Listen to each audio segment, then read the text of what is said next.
Hello, Rieslein. Hope you had a good time DMing. Yeah, I forgot that we had a whole collection of music and like voice lines and stuff to listen to. Good. And also I agree with this note. It was suggested this was more creepy than mysterious, so it had to go. But yeah, this is definitely fits the mood of like Dracula came through the gates of the courtroom.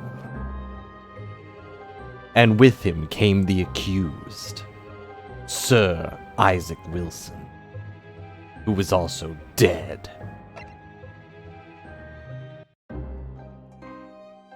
And this is the current one. Penny appreciation, but I don't even have that. There. Hang on. We've used that one like the past 3 times. Not that I actually have that many. I mean, I have more, but putting them on the computers work. Why is that one smaller? They should all be the same size.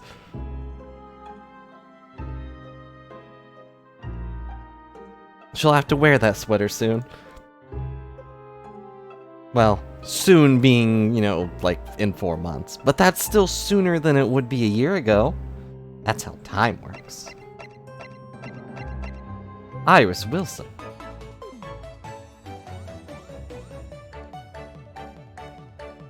Since I found my fit the bill perfectly. So everything in this version, including the drums, are full synth.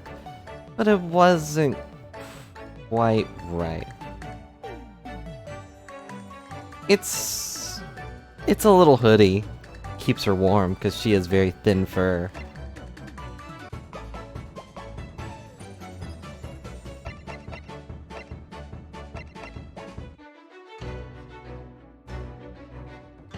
You listen carefully, you may even feel the keen edge of Karuma, perhaps? But I don't want to. Sounds like something you might hear at the public baths in a Ryokan hotel. Come think of it, it does sound kind of generic, like the mood music at a public bath chain, so it had to go. But it's only used like 3 times. There's a lot of unused music in this. Lord Chief Justice Strongheart. Written Fate placed on my shoulder by Strongheart as to compose this theme. Why? I have no idea. But imagination is a powerful thing.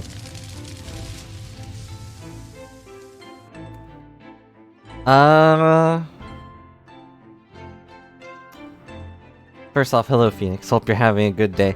Not usually that much of a hassle, except for when it comes to get her front feet in there. Because she hates having her paws held. And then she'll like pull them away and then get them bent and stuck inside of it. And then she starts whining and falls over, and it's just... she's a dork.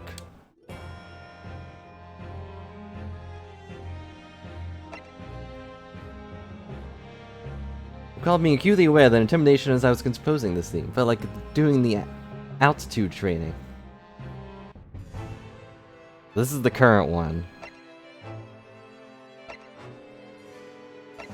This is the old one. So all of these actually came with the game on a little note thing. I had to like input a code to get all of these. I didn't go through them because, you know, these obviously have spoilers in them, but we've gone through quite a bit of the game. So... I mean, you finished both titles before proceeding. Okay, so don't go into that one. It's got spoilers. Don't read any of the things.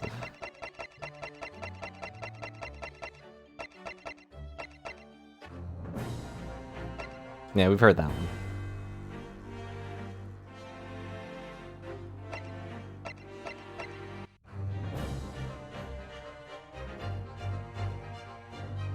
Being too similar to RuneScape Naruto. I was gonna say, this sounds familiar.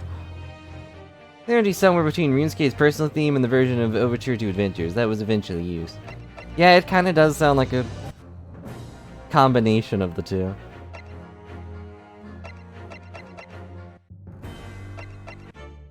Hang on.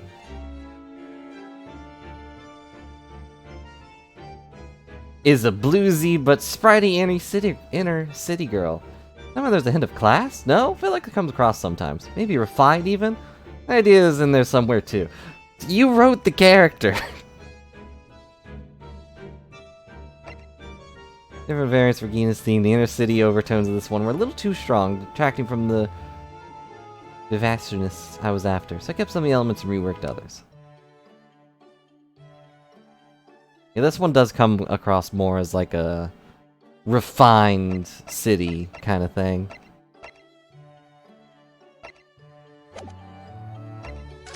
We also have all these. Hold it! I'm sure everyone knows by now who it is. Have we heard that one? I'm sure everyone knows by now who it is. By now, it is what? Objection! Objection. We definitely heard that one. Your testimony completely contradicts the facts. Huh. Inconsistency, sir. I mean, yes, there's a clear inconsistency here. It's a clear inconsistency here. I mean, the defense demands its right to a cross-examination. I recall that line, but I don't recall him saying anything. I will become a lawyer. I have to. Glad we didn't check these before. Him having a sword, it's very distracting. Hold it! Susato Mikotoba, judicial assistant to the defense. Her accent is a lot thicker than I expected. Yes, I fully understand. I ask only for 5 minutes of time. It really is a dream come true. We must solve this case, Naruhodo-san. By ourselves, if we have to. Prepare for a Susato takedown!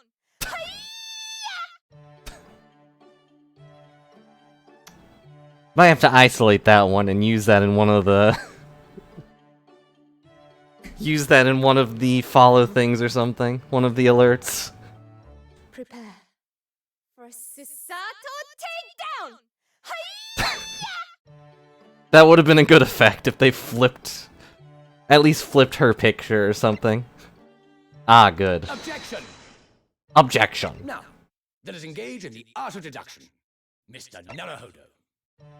So everyone, let us begin. Sherlock Holmes is proud to present... I don't know, maybe it's a setting. Logic and reasoning spectacular.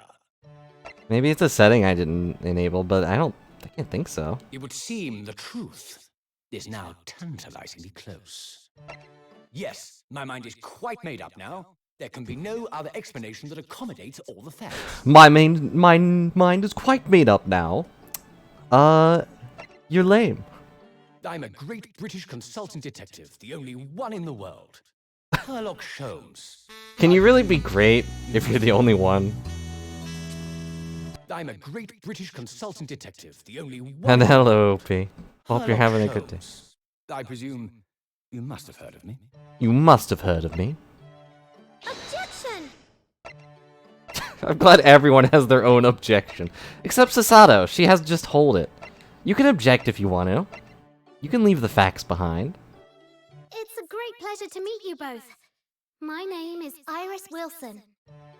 The tea's brewed, and I have some freshly baked biscuits as well. Look, I used this. It's my latest invention. Iris Wilson is proud to present her logic and reasoning spectacular. Susie was right. You're the best lawyer in the world. Huh. Oh. I'm really sad he doesn't have more lines. Objection!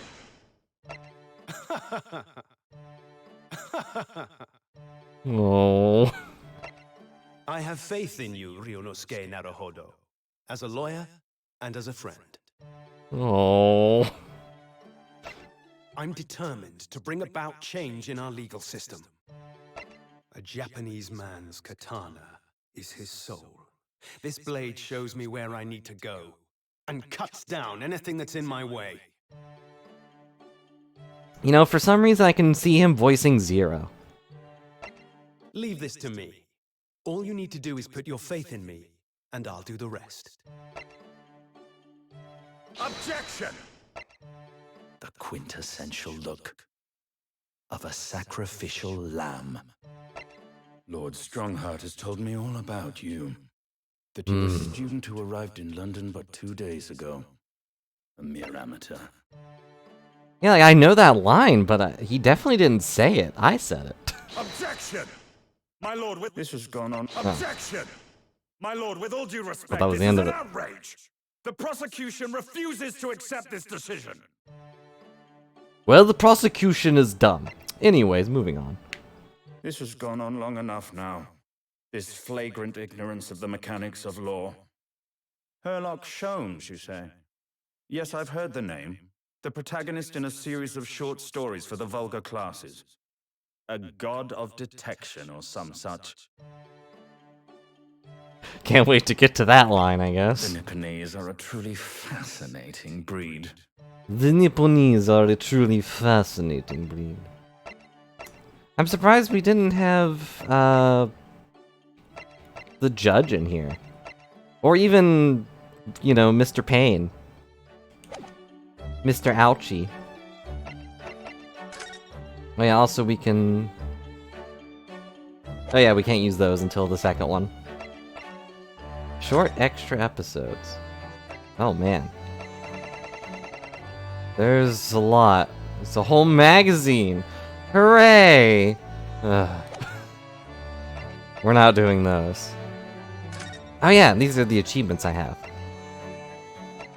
Obviously, we gotta get a platinum, but I don't even know all the extra episodes. That's for the chapter. Read every new idea on Iris's backboard. I'll be sure to do that.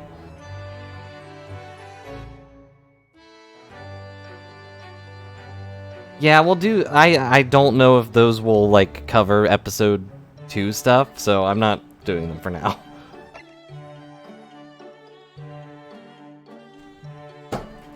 I'm upset we haven't done this yet. Darn it. Have we seen any stepladders? Maybe they're only in the second game. But... I can't remember any stepladders. Or ladders. But I'm glad that this apparently runs in the bloodline too. Every argument about shovels and spades. All available outfit. Yeah, these must be the second game.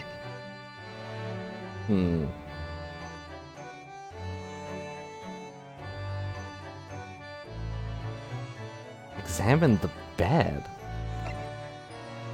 Medical report card inside and out.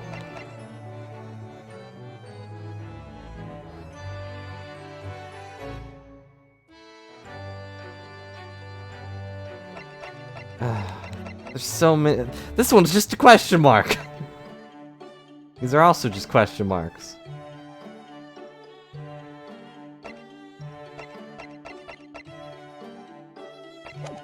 Okay, well, we'll at least make sure to examine the backboard.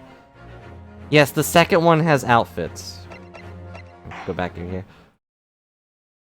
We can't actually mess with them for the first game. But, you know, there's this whole... They're only available on episode 2, so I don't even know what that means. But you can have, like, little different outfits.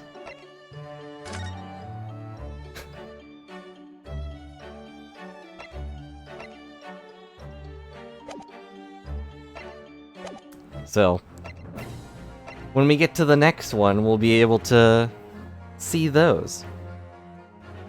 Hello, Reborn. Hope you're having a good day.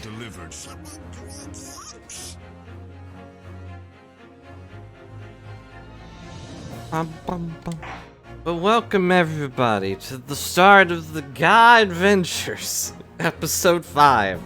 The Adventure of the Unspeakable Story. I don't like its investigation part 1.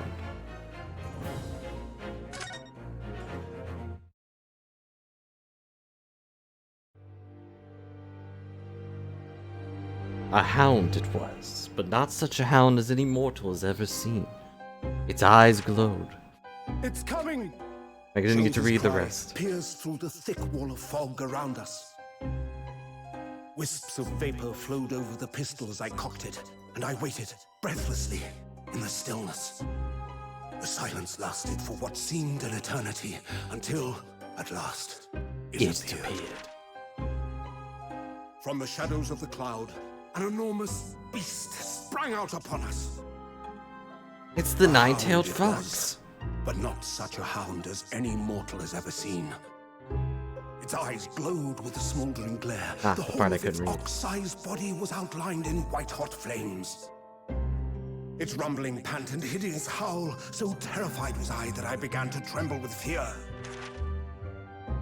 Look well, Wilson, Sholmes declared, gazing upon the mystical beast. For this is the diabolical hound of the Baskervilles. Oh no. Who is that?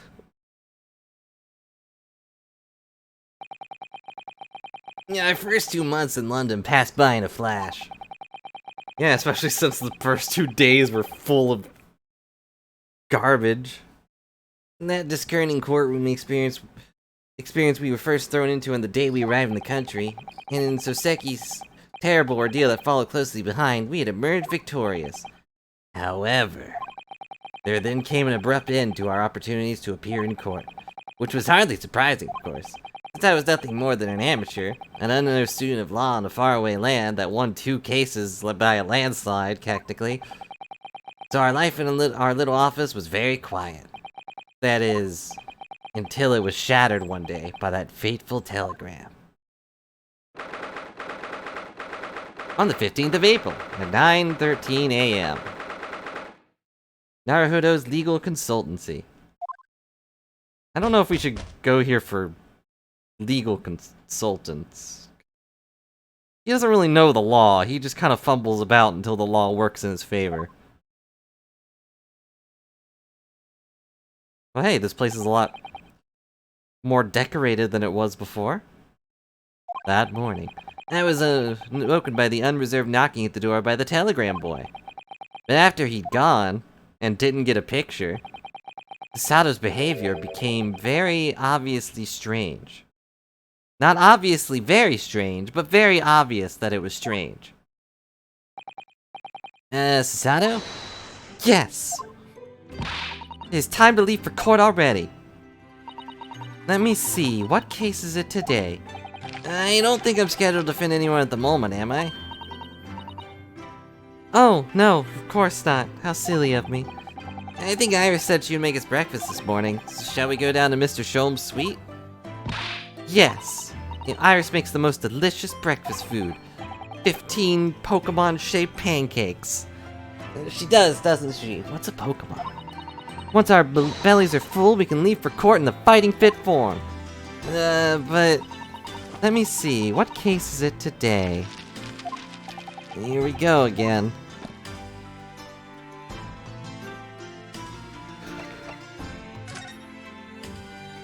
The telegram? So, what was it about? The telegram that was delivered this morning, I mean. Oh, a telegram? I don't know what you're talking about. Sorry, but you're not gonna get away with that. Well, I didn't think I would.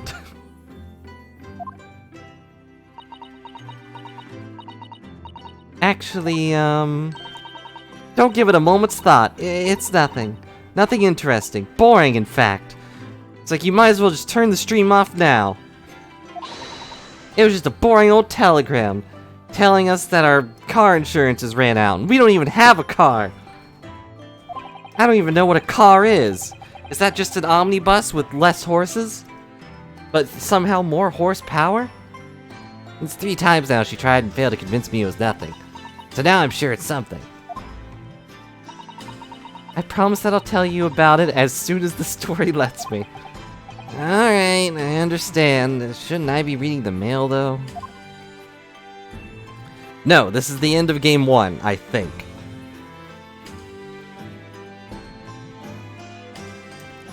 We're on episode 5 of Game 1.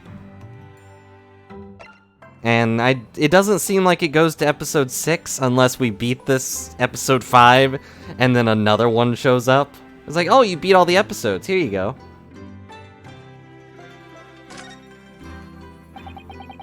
Suppose Saseki would have arrived back in Japan by now if he isn't dead, won't he? Yes, I should think so. He left immediately after that terrible ordeal. Which would mean you should have completed the voyage already, or be just a few days away. A fortnight ago, we had a very long telegram from him, do you remember? Complaining of seasickness. But, by and large, it seems his voyage has been going well. Well, that means the Reaper didn't get to him. Something wrong, Naruhodo? I was just wondering, what might have became of Soseki had he stayed in London, that's all. You mean, as regards to Lord Van Zeeks, the Reaper? Yeah, I can't help but wondering if seasickness would have paled into insignificance in that case. But then maybe not. I'm pretty sure going down the River Styx probably gives you seasickness too. What is it they say? That no one who stands in the dock could be saved from the Reaper, right? Like the way that nightmarish trial ended on the very day we arrived in London, where a guy burned to death and then disappeared. Some say he's still screaming in that omnibus to this day. Even 2 months on, the case of that dreadful fire is still a mystery. Even though they could just ask the guy who was there. Yeah, but at least Soseki's safely out of the country now. Presumably that means, you know, ghosts can't travel over water. Curse of the Reaper can only take effect within the confines of the city of London, perhaps? Even if that's the case, it's little comfort. I have a terrible sense of foreboding. Are we gonna die in his place? The legend of the Reaper is to be believed. It means he wields the sword of justice himself. Come to think of it, I wonder what he's been up to these past 2 months. Surely not wielding that sword against more acquitted defendants. No, I don't think so. Apparently Lord Van Zeeks hasn't appeared in court once since our last encounter, because you weren't there. Oh? Yes, since Soseki's trial. He's withdrawn from the judicial service again, it seems. Really? Well, I'm sure we'll see him later today, then. Just like before, when he wasn't seen in court for several years. Just been me who's had to face him in his recent spate of trials, then. Ugh, just by luck. I wonder if luck doesn't come into it. Sorry? What was that? Don't worry about it, I'll tell you when I tell you about the telegram. What do we have in our court record? No. Kinda sad the sword isn't in the court record. Actually, look around. I've only been here in London for about 2 months, but my desk is starting to look a little messy already. You could tidy up once in a while, but you can't see my desk. Susato, I always say, making a mess is a small sacrifice to pay for being able to further your studies. Time spent tidying up is time you can't devote to the same cause. Time spent on ridiculous arguments is time that could be better spent on simple housework. Ugh. She wins, but I'm supposed to be the lawyer here. Spring at last, but the weather's warmer now. I love the smell of fire and steam rising from the kettle. Oh, would you like some tea, Naruhodo? Thank you, Susato, but I'm alright for now. The green tea Susato makes for me from time to time and Iris's unique herbal infusions. This place is paradise for a true tea lover. Green tea is such a wonderful accompaniment to British tea cakes, don't you think? No! I don't think at all. Wait, a shovel! That spade's been in here since we first started renting the place. Oh, that's not a spade, Naruhodo. It's a shovel. No, shovels are for digging. That's for scooping up loose material. It's a spade. It delivers loose material in spades. No, spades are for digging. That's for scooping up loose material. It's a shovel. I don't want to dig a hole for myself, so let's leave it. She was definitely going to flip me into the, to the furnace here. Now I gotta keep an eye out for shovels and spades.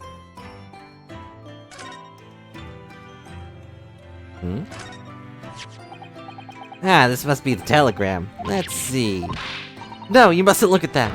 Not under any circumstances. Alright, I won't, even though it's my mail. I'm sorry, Naruhodo, but you can be very mischievous at times. Put the telegram away if you don't want people looking at it. Put it in your book.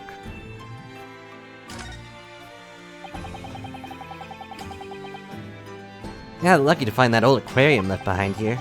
Prawns we put in there are doing rather well. And the anemones, too. It's a wonderful invention, isn't it? The sea behind glass inside your room. Another example of Great Britain's greatness. Having to clean it out and change the water isn't so great, though, is it? No comment. Do you know, I've never seen inside your room there, Sasato. I've never even peeped inside. Does he sleep in here? Does he not have his own room? I should think so too. A young maiden's private chamber is a place of bittersweet secrets, you know. Whatever you say, young maiden.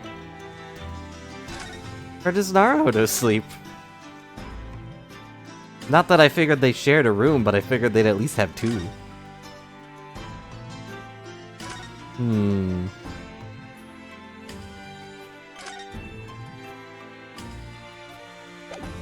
Well, I think that's everything I can really mess with. So let's move to the Sholmes suite. No, too many scoops. I don't actually know what a difference is between a spade and a shovel, so I will lose all of these arguments. Morning, Rudo. Morning, Susie. Good morning, Iris.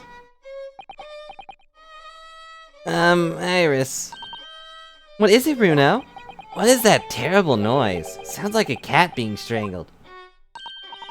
Ah, yeah, you noticed that, did you? Yep. Haley isn't the best form in the best form this morning, it seems. Aha! Hello.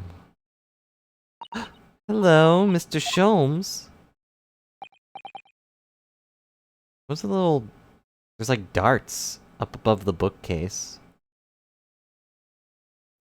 Good morning.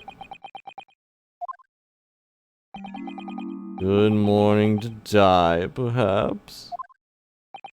Has something happened, Mr. Sholmes? You look miserable, and the way you were playing the violin before.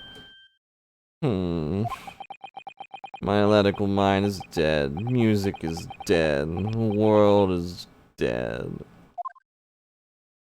Like that skull. Darn this blanched existence. That's all it is, my dear fellow. Nothing of consequence. I'm afraid I don't understand. Well, Iris, isn't it time we ate?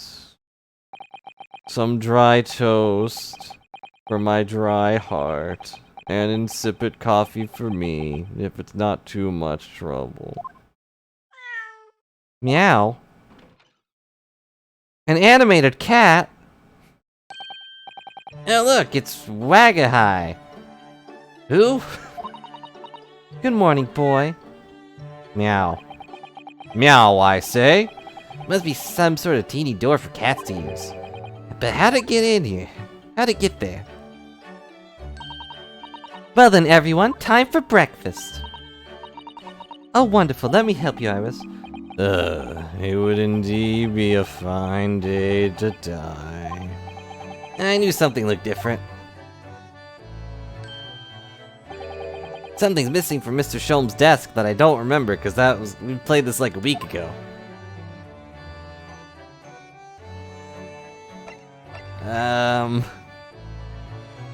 Mr. Sholmes, first I have to do another thing, real quick.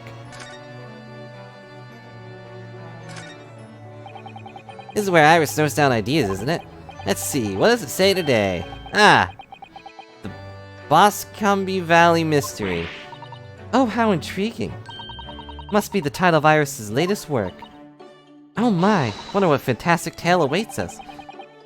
Sada looks like an angel, but I bet she's dreaming of the most unsavory crime you could imagine. Dry toast, perhaps. It's a charming little white shelf, full of charming little bottles, too. Contents of them aren't quite so charming, it seems. Science is the future, Mr. Naruhodo. You can't deny it. Saving money so I can buy some chemistry apparatus as well.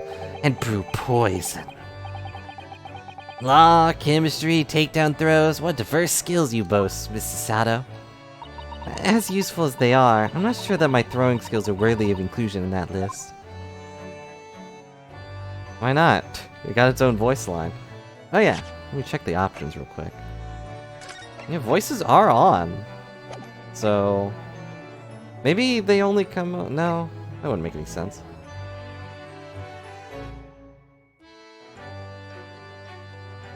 Progress through the game automatically without having to press any buttons. Huh. No thanks.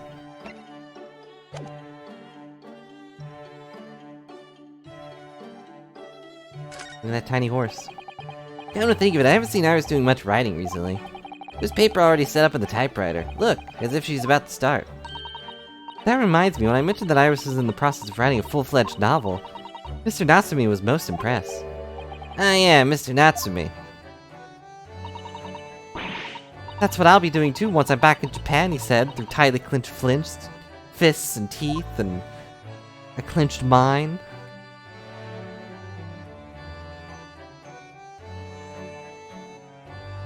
A tea set. Iris's beautiful tea says there on the table as usual. A cup of one of her special herbal blends always help me to relax when I'm feeling the strain. English pastime of tea has many similarities with our own tea ceremony customs, don't you think? The idea of hospitality behind it. The essence of tea. Yeah, sure, whatever. All mementos of Mr. Chone's past cases, I think. Involved in my case, I wonder if beef steak from La Carnival would have been on display here. A mystery shoe, a curious hammer, some mysterious dancing men, a bust of Napoleon Dynamite. Aha, what an entrancing collection. Looks like an untidy assortment of junk to me, rather than what's on my own shelves. But you really ought to learn keep your things in order, Mr. Naruhodo. No favoritism there at all.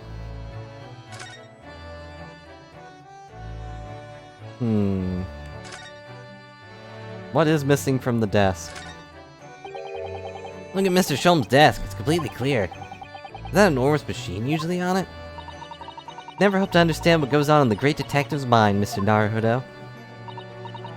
Next time we're invited, we may find he's vacated the entire suite. That's scarily plausible, actually. Did he keep that there? Okay. These are all checkmarked. Oh, can I look at this? What is this?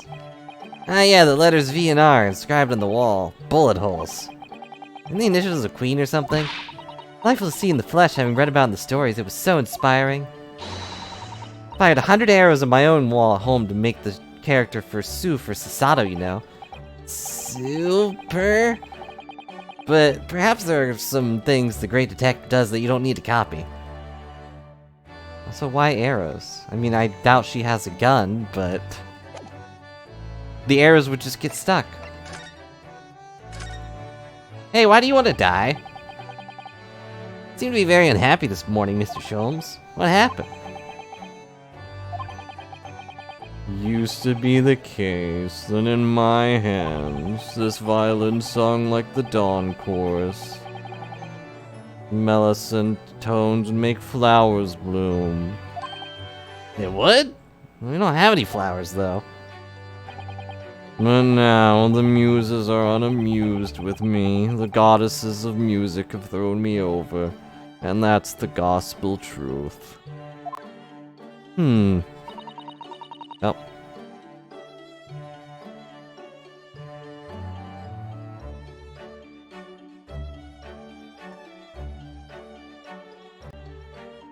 I'm back.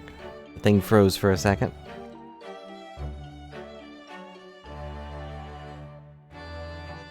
I don't know why it does that. I guess I'll close this. Maybe that'll fix it. And give my computer a bit more memory. If you remember correctly, then nothing can go wrong. That's what being a detective is all about.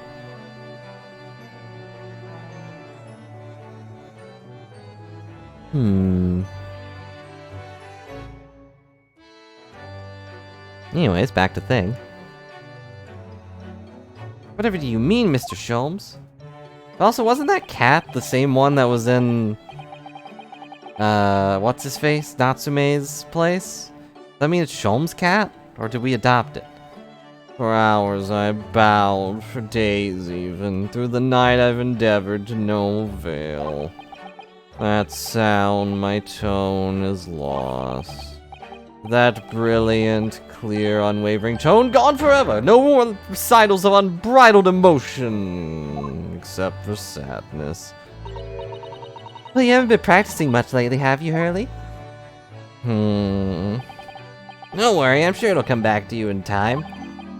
Heed my words, Mr. Naruhodo. The goddesses of the arts are fickle. One day they bestow genius on a man, the next they can unmercifully withdraw it. Oh, dear. Ugh, why is this happening to me? They take the turn I have for the violin from me. What is left, for pity's sake? What is left? Well, I'm right.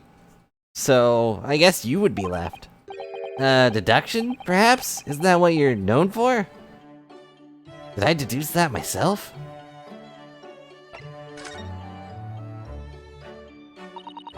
Mr. Sholmes, I don't like to pry, but... your desk looks rather empty today. Ah, well done, Mrs. Sato. Your observational skills do you credit. Yes, I do have eyes, as many others do. Oh no, Mr. Sholmes, they pale into insignificance when compared to yours. You'd struggle not to notice, wouldn't you? You mean Hurley's great Untitled? That's at Windy's Banks now. Sorry, it's at Windy Bank? No, Windibanks. The pawnbrokery. Pawn... what? You pawned it? Why? Aren't they rich? You mean you pawned that enormous machine of yours? Adds some considerable value, you see. Quite undeservingly. But it's a very important machine for your work. I do wish you had consulted us if your situation had become so desperate. I would have gladly passed what little income I have to you. Wouldn't that have been my income? Dear madam, things are far from that desperate. But the pawnbroker has your wonderful machine. How can it be anything but desperate? Making use of a pawnbroker is quite ordinary here in London, I assure you. It is? Doesn't sound ordinary at all. It would seem that neither of you fully understand how pawnbroking works. Oh, what's to understand exactly? How pawnbroking works? What did you mean when you said we didn't fully understand how pawnbroking works? To the people of London, pawnbrokeries are akin to banks. Banks? On Mondays, merchants relinquish their finest jackets and trappings to their pawnbroker of choice. With the money they receive in return, they're able to trade happily through the week. Thank you for the follow, Relac. Hope you're having a good day. And then on Saturdays, they go to recover their things at the money they've earned. I had no idea. It's been a fascinating lesson for us. Everyone does it, you see. Especially people in inner London. And should they have money to spare, they'd purchase another fine jacket. Not to wear, obviously, but to pawn, should the need arise. Oh, how ingenious. So whenever we have something that's been getting in the way, we leave it in Windibanks, you see? Pawnbrokery can be thought of as an extremely secure vault. You would have thought that even pawnbrokers are different here in Great Britain. They're not. Of course you have to watch Hurley with it. Sometimes he pawns things he really shouldn't. Like, I don't know, a giant machine. Don't you, Hurley? If only I could pawn off my heart. Why does it matter? The world is dead to me now.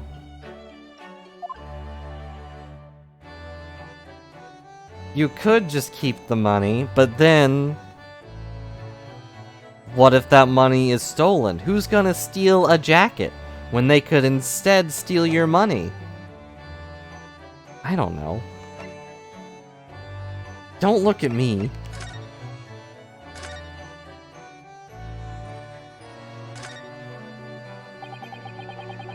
Aha, it was his cat. Mr. Natsume's cat seems to have settled into his new home then. Oh yes, and I'm becoming very attached to the little waggy. It would appear his previous owners completely forgotten to him. Cats are unfeeling creatures. Their mews are as empty as the heart of the muses. Mr. Natsume had no intention of taking Waggy back to Japan. I wonder why he kept him in the first place. I expect he would have taken him if he could. Pets are strictly forbidden aboard the steamships in our experience. And for good reason. Terrible things can happen if the rules of passage are not obeyed, such as, I don't know, your best friend dying. Thanks for bringing it up, Naruhodo. Well, I don't mind, but because Waggy is adorable. Meow. Yeah, he really is. Oh yeah, what about the door? I don't remember seeing that tiny thing in the main door before. Where'd that come from? Oh, you noticed? You're so observant, Runo. Look, I used this, my latest invention. It's a hip maker. It makes squares. What is that? I call it the cat flapomat. Gosh, a machine for making doors just for cats? That's right, I can make a cat flap for little furry friend like Waggy in seconds. And I can do it to any door at all, no matter what it's made of. It's very powerful, you see.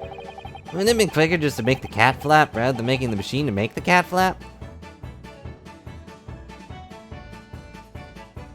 Don't bring your logic and reasoning in here. Well, yes, maybe, but how can I make cat flaps now I can make cat flaps anywhere I like. Oh, think it's wonderful.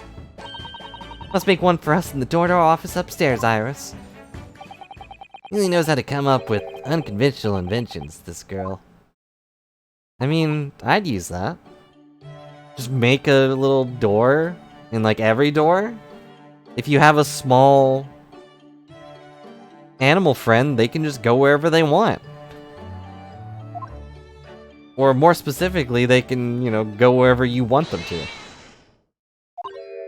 Oh, what was that? Mega high. Uh-oh. The cat attack. What was that? Oh no! Bad guy's tangled up in your violin! Yeah, and then Penny could poke her head through the tiny door, in my door, and then wait for me to open the big door. Just stare at me, probably, until I open the big door for her. I think he thinks it's a toy. No, what's he doing to it? Oh dear, Mr. Shone's precious violin. Why should I care? What? I shouldn't be surprised. If the cat's a more accomplished musician than I now.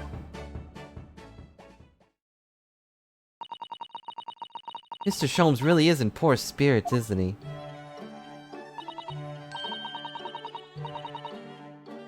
Well, anyway, I don't care, so I'll put it back where it lives, shall I, Hurley? Out of the cat's reach, if possible. Maybe we should assess the damage. Can I, like, look at it? Well, it's there now. One of the strings got cut. That's no good. This is the violin, is it? It's a Stradivarius, one of the finest violins in the world. Made by the renowned Italian luthier Antonio Stradivari. Or Stradivari? Sounds vaguely familiar, but I assume that they're based on a real person. Oh, I see. Doesn't really look like anything special to me. Like a piece of wood. I happened upon it covered in dust, languishing in a pawn shop down a nondescript back alley. I'd describe it, but it's nondescript. Booker had no idea of its value, so I was able to purchase it for a mere 55 shillings. How honorable of you. Am I based on a real person? Probably not. And until today, it had been my faithful companion in every great Paganini-inspired performance I had ever made! I ask you, is there a reason to live in a world devoid of music? To tolerate this blanched existence? No! There is none.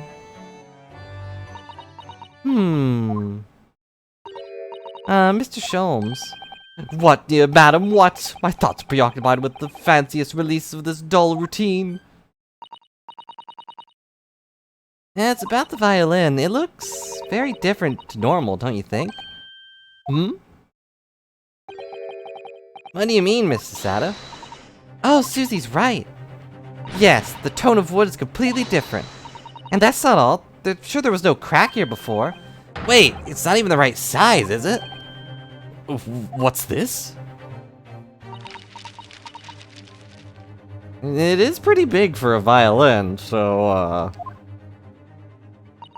I'm terribly sorry to tell you this, Mr. Sholmes, but that instrument isn't a violin at all. Then what? I believe it's an entirely different instrument called a viola. Viola, we've solved the mystery. You were scammed. What? What? Oh, Mr. Sholmes, are you alright? You're right. You are quite right. This isn't my faithful Stradivarius. What, pray, is this piece of stringled flotsam? Not your faithful performing partner, then. I see what must have happened. You do, Iris? This is just a simple mix-up. Sounds like, Iris might be able to tell us exactly what's happened if we ask her. She could just continue the conversation on her own, but first we have to look at her. Curse these gameplay mechanics that plague my world! Nope, it's not. He probably sold it for money, and then, you know, went to get it back, and the guy was like, oh, here it is. I definitely didn't sell the other one. At least there probably won't be a mix-up with his giant machine. Right? Right, guys? What do you mean by a mix-up, Iris? Well, you see, this viola, was at Winterbank's until last week. At the pawnbroker's? Not Mr. Sholmes' beloved music partner. There's a proverb from the East, with which you are no doubt familiar, my dear fellows. Always let a beloved child travel. No, pretty sure that they'll get eaten by snakes. Ah, yes, indeed. You sent your beloved violin to the pawnbrokers in the hope that you experience personal growth? Even though it's a wood object and not a tree anymore? What a wonderful idea. Last week, I pawned my great Stereoscope in order to release my precious instrument. But it would appear that Mr. Winterbanks mistakenly furnished me with this tawdry fiddle instead. But my ears cannot be deceived by the hollow timbre of this piece of timber, even though I've been using it and been very sad for the past few hours. No, but your every sense was deceived by the fact that it just had strings?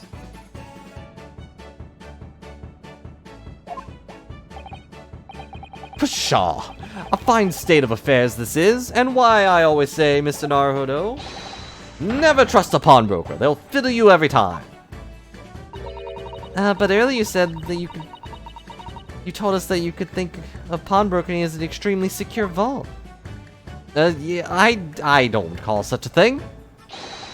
Come, Mr. Naruhodo, dilly-dallying will get you nowhere. Sorry?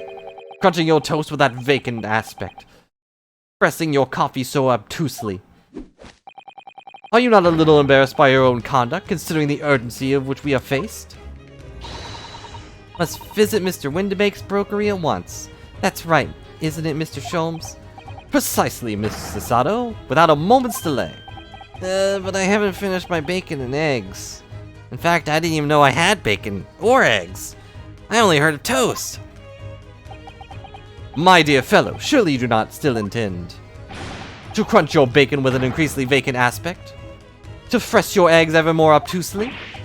Alright, say no more. Let's go then. Don't worry, Bruno. I'll be happy to heat it up for you again later. With my latest invention, a microwave. It shoots giant rays of light at whatever you want heated up. I'll try to not set the house on fire. Oh, thank you, Iris. As it happens, I'm rather curious to see what British pawnbrokery looks like. Okay, well.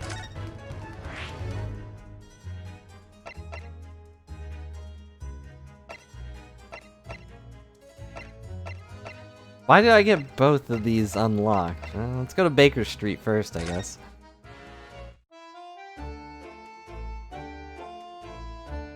There's nothing here. Although the next door has a clothes shop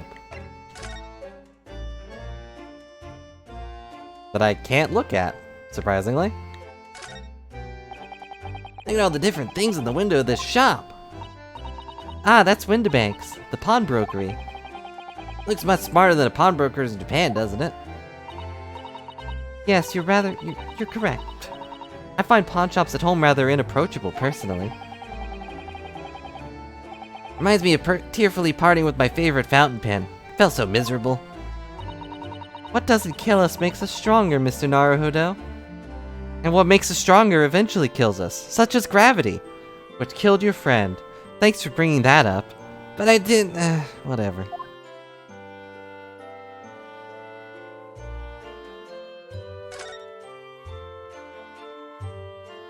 Another house?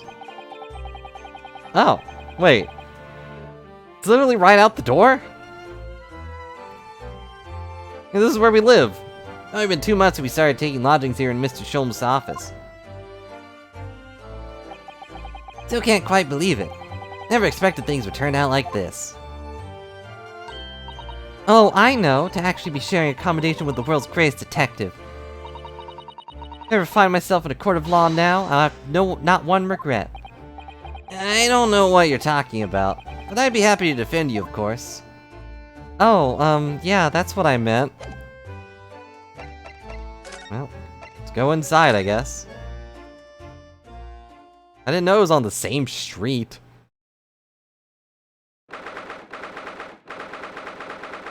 There's a lot of stuff here. Oh no. Oh no. I don't want to alarm you, but there's a thinker statue right there. If that tells the time, then someone's gonna die. It happens every time. I think it's about murder o'clock.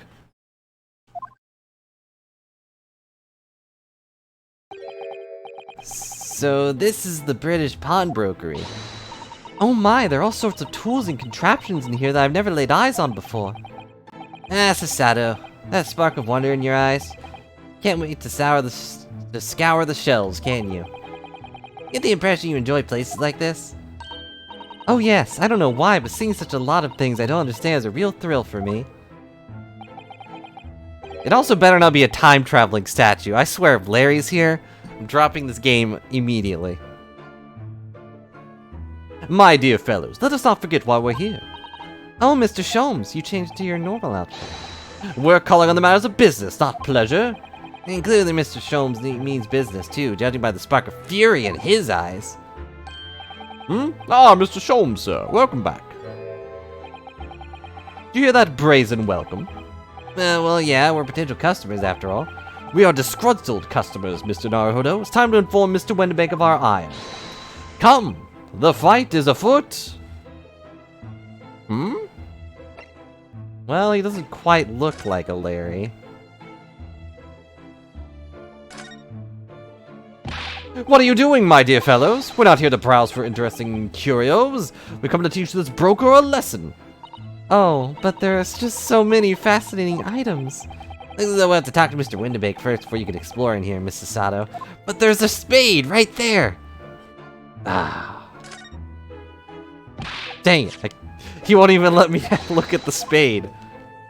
Or the shovel. Fine. Naturally, you will call this, which I retrieved from you some days ago. Yes? This second-rate fiddle is not my faithful instrument, Mr. Windebake. The color of the wood is different. It has holes in it. It's not even the same size. A wonderful summary of our observation, Mr. Sholmes. I'm so very sorry, sir. How utterly unforgivable of me. And an inexcusable mistake of a pawnbroker. There's only one way to make amends.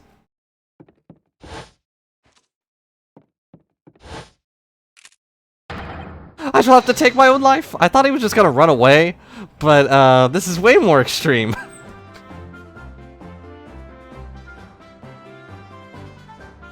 Also, did you just have the gun on the front of the table there? Like, that's not safe. Well, I mean, if you're going to do it, I don't think that would be necessary. Do you? Oh, if I may just say one thing before I pop off. Yes? It was you, sir, Mr. Sholmes, who took it upon himself to remove the item the other day, I believe. Sorry? As I recall, I entered the storm to fetch your violin when I heard, "Ah, here it is." You did. And when I returned to controvert you, you had taken the viola and left, sir. However, there can be no doubt that the blame lies firmly at my own door for allowing you to leave. Especially since you live literally right next door to me. So I shall not grumble or grouse any longer. May this guilt die with me. No, stop, my dear fellow. The fault is mine. And Sholmes is gone. Oh, well, alright then. Phew. It appears that the fight is over. I do humbly apologize, Mr. Windebake. Evidently my own questionable disposition participated in this tragedy. Well, you wouldn't be Mr. Herlock Sholmes without that questionable disposition now, would you? That felt like an insult. I do believe you may be right, sir. It's either laugh or cry, I suppose. Why not both? You are, it must be said, one of my more challenging customers. Challenging? I need to remind you of the peculiar collection of items you brought upon my door in the past, such as that giant computer. Oh, peculiar items? In the extreme, madam, for example.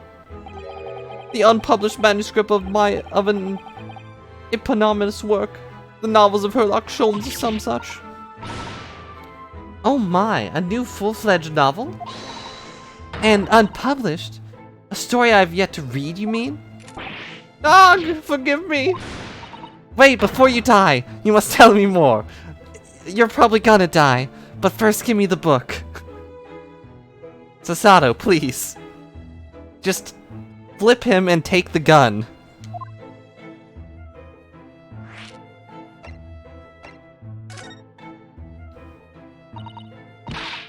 I must know more. Tell me everything.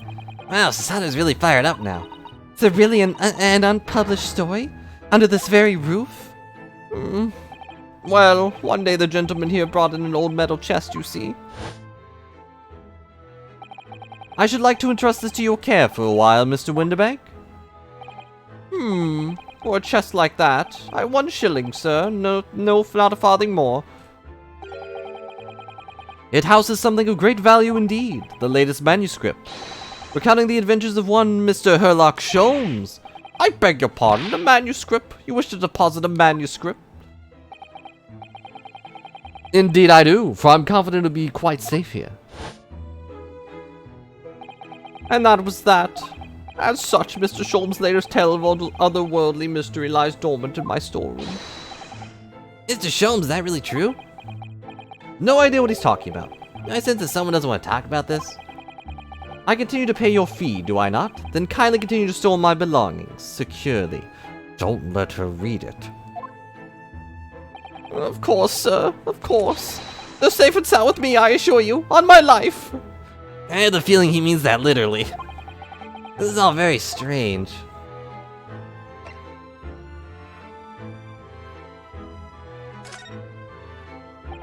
I wonder, can I ask you something? Gentleman from the east, I see. Yes, that's sable suit. Suppose I could offer you 6 pence for it. Not a moment more. Without wishing to offend, the tone is somewhat dull. Sorry? Aha! But for your splendid attire, ma'am. 5 guineas, no less. Colors are exquisite, the design, exotic, Eastern artistry at its finest, may I say. Oh my, 5 guineas, you say? I have like 12 of these. How interesting. I know I feel I've suffered some sort of defeat here. We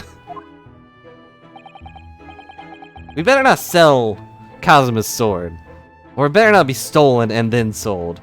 If that's where this plot goes, Kazuma will spin in his underwater grave. What did they do with his body? I assume they sent it back to Japan, but I don't think they ever mentioned it.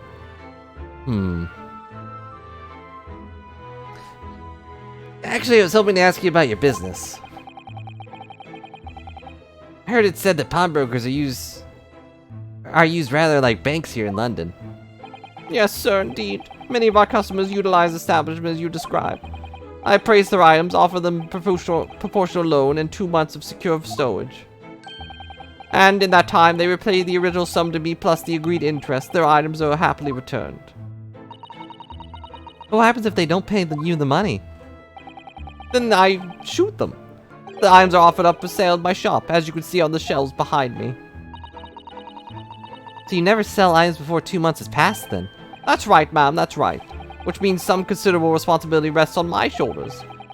Should a customer's precious belongings be lost, the only recompense is for me to end it all. Could you, like, not? Why is this the only Windibank behind his sales? Just threatening to shoot himself. The very idea, Mr. Windibank, is an absurdity. One should never talk of one's demise so casually. Thank you, Sholmes. For once we agree. As the man who was telling us all it was a good day to die only this morning. Also true. And let us not forget that I have already helped you take the measures to ensure such a tragedy never occurs. No? Which sort of measures?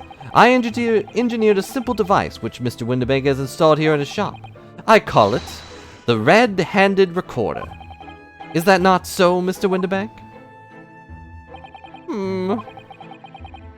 What was that deep sigh about?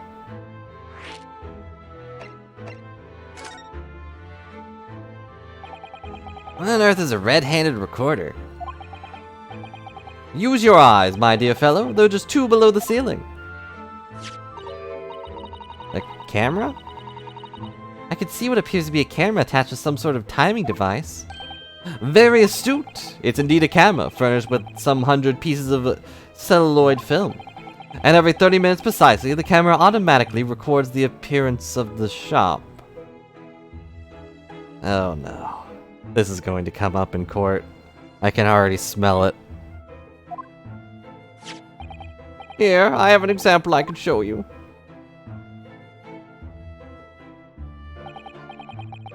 Ah yes, a print from the camera is set to record the activity at the shop counter. I developed a special type of film so sensitive it produces a crystal clear image even in the darkness. Remember how like a few stories ago we had black and white film? Well, we decided that was too difficult, so... Also, that is definitely just someone's dog, just in that photograph. It makes me laugh, but it's a bit rough to see it. And yeah, 30 minutes is quite a bit. Really? That's extraordinary. Yes, you can clearly see the counter and the door behind it, look. Oh, there's also a picture of a cat. I couldn't see it below the text box. So you see, there's someone to enter the premises with ill intent. His identity will be similarly exposed. But did you not say the photographic prints were taken at 30-minute intervals? Indeed, as you say, my dear madam. Then what if the incident were to occur between those times? One could only say that it would be a cruel twist of fate. I must confess, your device has been giving me some cause for distress of late. I beg your pardon, Mr. Winterbank. Surely they are anything but distressing. Reassuring is the word. It's the cost of the film, sir. You must graciously place not one, but 2 cameras in my shop after all, which means I must pay for nigh on the 100 utterly useless prints every single day. I'm afraid the cost of the film would break me before I'm very much older. Nevertheless, a small price to pay to ensure the safety of my preferred pawnbrokerino. My dear fellows, one on the verge of an age where safety and security come at a price. And maybe in a few years, this price will be relatively free. In the age of electricity! There's a crocodile on that shelf. In the top left. Very scary. Oh, heaven help us. Now then, Mr. Sholmes, allow me to return your precious violin. Ah, the very thing. Thank you, Mr. Winterbank. Perhaps this might mark the end of peculiar items you try to pop, Because if anything were to happen to one of them, this would be my only answer. I really think you ought to stop waving that gun around. Someone could get hurt. Probably you. Fear not. Sorry? I only lowered a single bullet, so no one but myself could possibly be harmed. That's not really what I meant. Or reassuring. Good day to you then, Mr. Winterbank. It's been a pleasure as always, Mr. Sholmes. Wait, did you damage my thing? So, Mr. Naruhodo, now we can explore at last. Alright, let's explore at last. First, the spade.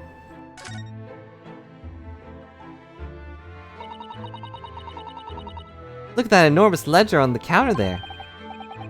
Mr. Winterbank is, if nothing else, very peculiar about recording the items he accepts. He'd have to be, otherwise he'd get himself in all sorts of trouble.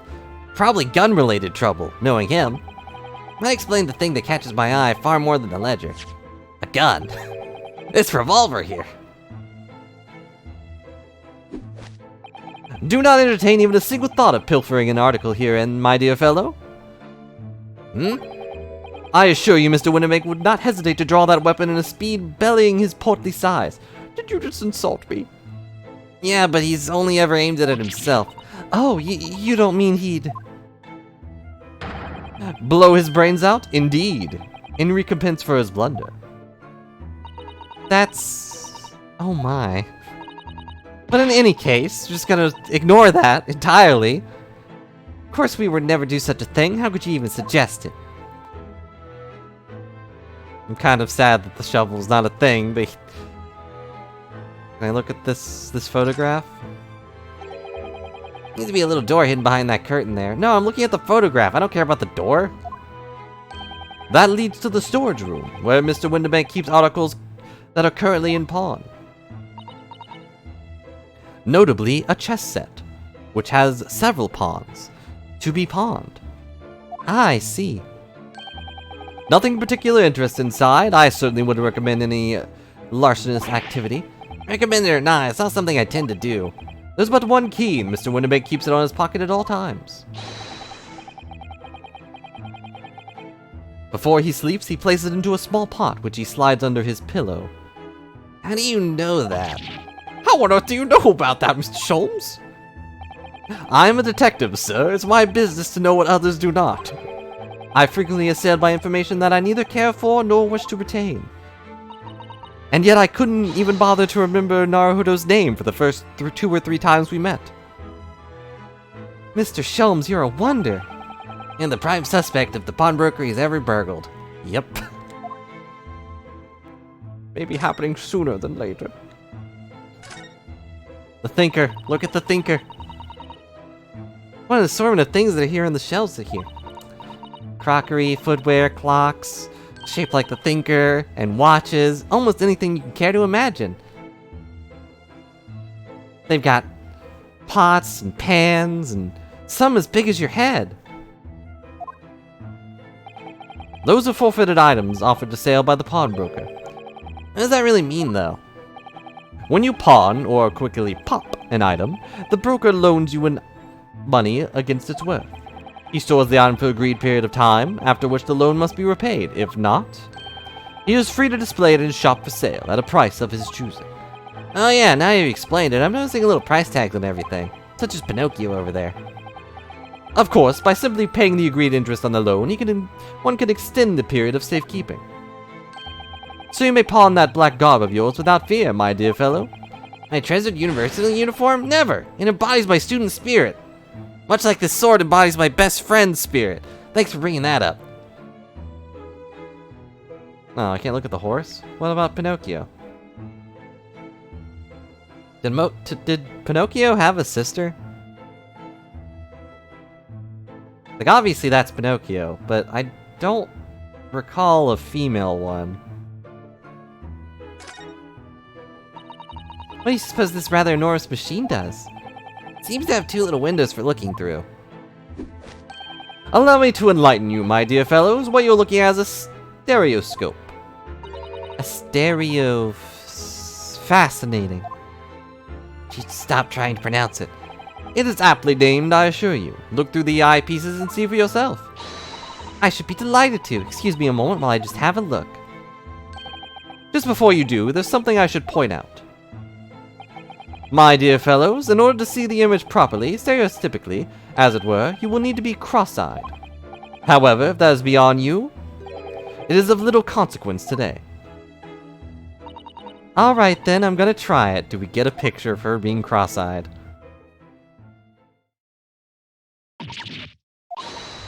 Mr. Naruto, you must see at once. Oh, alright then. So I need to be cross-eyed, like I'm trying to look at my own nose. Can you guys do that? Can you look at your own nose? I hate doing it. Oh no. This is gonna be in the courtroom. They're gonna pull this into the courtroom. I can already tell. What the? I don't believe it. It's a photographic print, but it seems like you could reach out and touch it. It's 3D! Yes, the sense of depth is startling, is it not? Stereoscopes are one of London's many fads.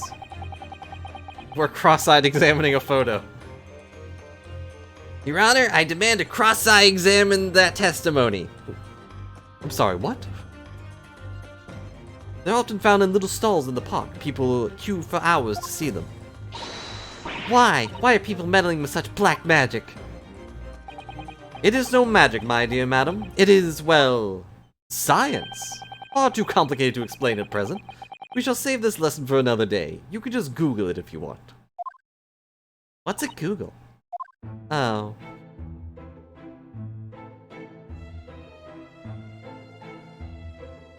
Okay, it's not April 1st. That's not a calendar you could easily miss, is it? 15th of April, today's date. Yes, that's not for sale, I must point out. It's an Eastern-style page-a-day calendar. Every night at midnight, I tear off the front page to reveal the following day's date. The perfect calendar for tearaway fellows such as yourself, Mr. Winterbank. Who was it who walked out of here with the wrong violin before? Well, when the agreed storage periods pass without repayment, articles are forfeited, you see. I have to keep a close eye on the date. Something of a pawnbroker's obsession, you might say. Oh yes, I can see you're very dedicated to your job. Too dedicated, really. What's the music box do? Look at this! What could this lovely, big, shiny box be? That, my dear madam, is a music box. Surely you have such a thing as your own country. Oh my, yes, but I've certainly never seen one so large before. I have one in my desk, in a locket. Shall we listen a while?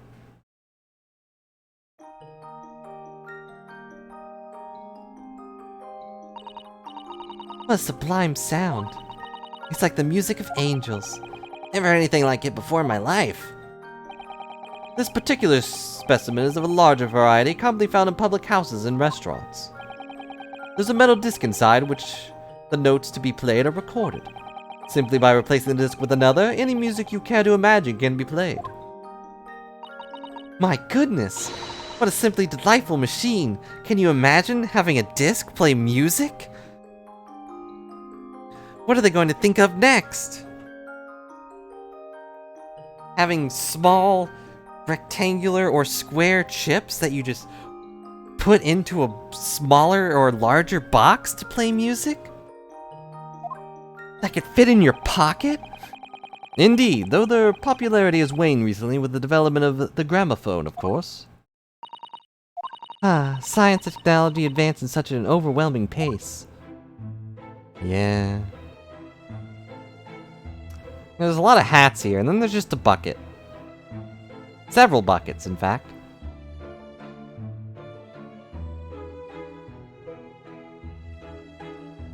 You know, they could have thrown a little bit of shade by, like, having a very obvious Layton top hat up here.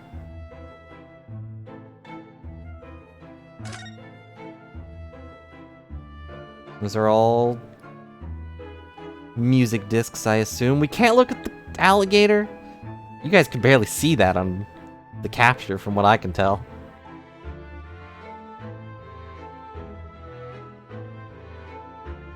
Did I miss anything? I'm sad we couldn't look at the thinker, but it's fine. Oh. Look at this. Whatever could it be used for? I have no idea. Ah. There's a small catch here, look. Huh. Gonna open, aren't we? Aha! That's amazing! It's some sort of spring-loaded mechanism, which we'll never manage to put back the way it was before. Hmm? What are you two doing? What? Us? Nothing. No, nothing at all. Whatever this device is, it seems to have a pair of little windows to look through. Feels though I've seen something rather similar to this elsewhere. Like, 5 seconds ago. What? Only 2 pence for us? That ain't fair, you know it. Article's barely worth a penny, miss. Can't offer more. I don't know who was talking. Sounds like there's an argument brewing over by the counter. Come on, that can't be right. Have you ever heard of Proper's Butcher's at it? Seen all I need to see, young girl. Oh, it's her. Wait, don't we know? Sure, I recognize her. Oh yes, it's the young lady. From Mr. McGill's trial 2 months ago.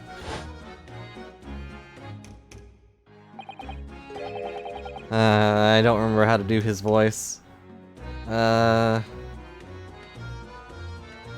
name's Gaynor Lestrade, my lord. She's a chancer, earns a crust among large crowds, relieving people of the purses. What's commonly called a pickpocket. Kaboom, I say. She's got a new coat. Gordon, Bennett, you lot. Hang on, gotta load this up while you're finishing your dialogue. Yeah, look at the VOD to hear the voice.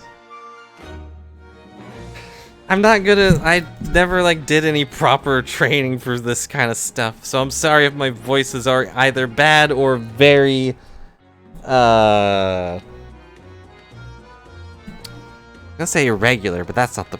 inconsistent, I guess? Hello, Mr. Straight. Hope you've been well. Eh? What? You remember me then, do ya?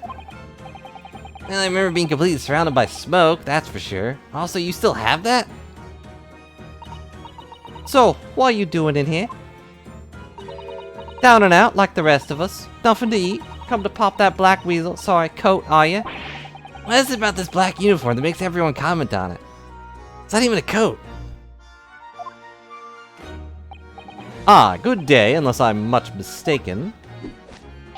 You would be the young pickpocket who stole our experimental smoke grenade launcher. Ah, Mr. Sholmes. So, you have something of value to pawn, do you? Let me see the article and I shall negotiate with Mr. Winterbank on your behalf. Pull the other one. I don't need no help from some stuck-up D.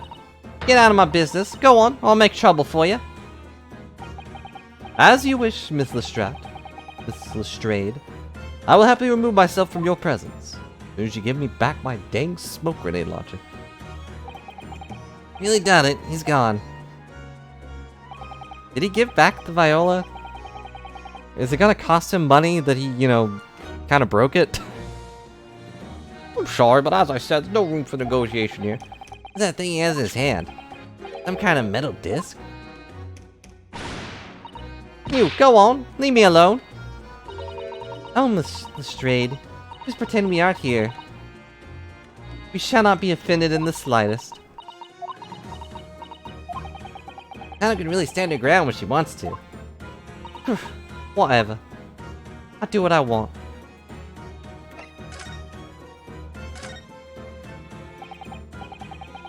No, man, I didn't really think you were the sort of person who'd use a pawnbroker, Miss Lestrade. Yeah, well, I am, alright? I'm a Lunda, just like everyone else. That ain't a problem, is it? No, not at all. It's just, well... Oh, I get it. I know what you're thinking. That thing probably don't even belong to her. Probably got on the dive, didn't she? Yeah, I can see it written all over your Chevy Chase. I might have been thinking something along those lines, yeah.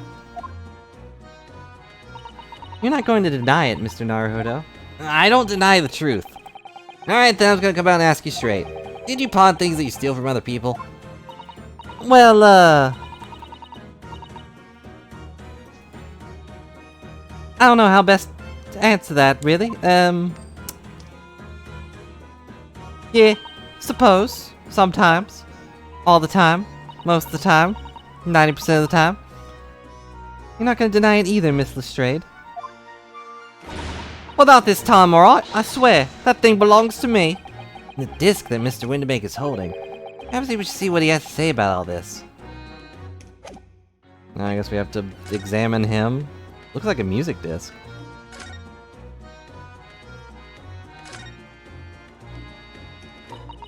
Mr. Winterbank, what exactly is this metal disc that Miss Lestrade has brought in? It seems to have hundreds of tiny little bumps on its surface. Oh, yes, music disc, you see, for inside a music box. Okay, I was right. I've seen a few of these before. There was a restaurant I used to go to as a kid. Like, I'm talking like, I was like 8. And they had a big music box, like a big jukebox thing, and it would pull these kind of things with a little, claw. And change them up. In a music box? What? You don't even know what a music box is? You Eastern Law ain't too savvy, eh? I know what a music box is, I've just never seen one of these discs before. Yeah, it was about 2 years ago. Small disc on the metal and code the tune to be played in the music box. You simply insert the disc and set the machine going, and the beautiful music plays. So incredible. Tell us, what tune is on the disc? Well, I'm afraid I couldn't tell you that. So many different types of music box you've seen. British made, German made, Swiss, cheese. I have no way of knowing which peculiar machine this disc was made for. Ah, I see. And that's it in a nutshell. I wouldn't have any customers for an item like this, even if the young lady forfeited it. Really, I'm already offering more than I should at a penny. That's a packet of lies. He told me he did. He said it was, well... He? Who? Never you mind. Just ain't right, that's all. Disc was worth good money, I know it is. Well then, you'll have to try your luck at another pawnbroker's, won't you? Ag! I mean, surely there'd be someone that wants to buy it. Been here before, of course, this little tattered Dominion. I see. Brought some dubious article or other with her every single time, I might add. Dubious? What are you trying to say? I'm an honest customer, me. So, there's something dubious about the disc you brought in today? Well, if only it were that simple. Sorry? What do you mean? What she actually brought in was a storage ticket. Ah, a storage ticket, so...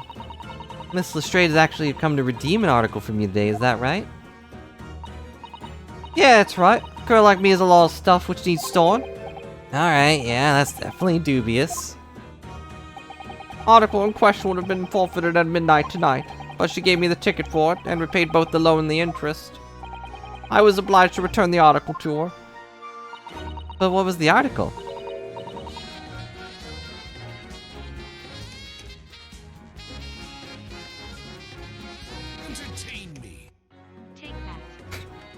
I will take that. Thank you so much for 41 months, Sanosuke. Hope you're having a good day. This is episode 5 of the first game. We're currently in the pawnbroker's shop. Mr. Windibank. And just, I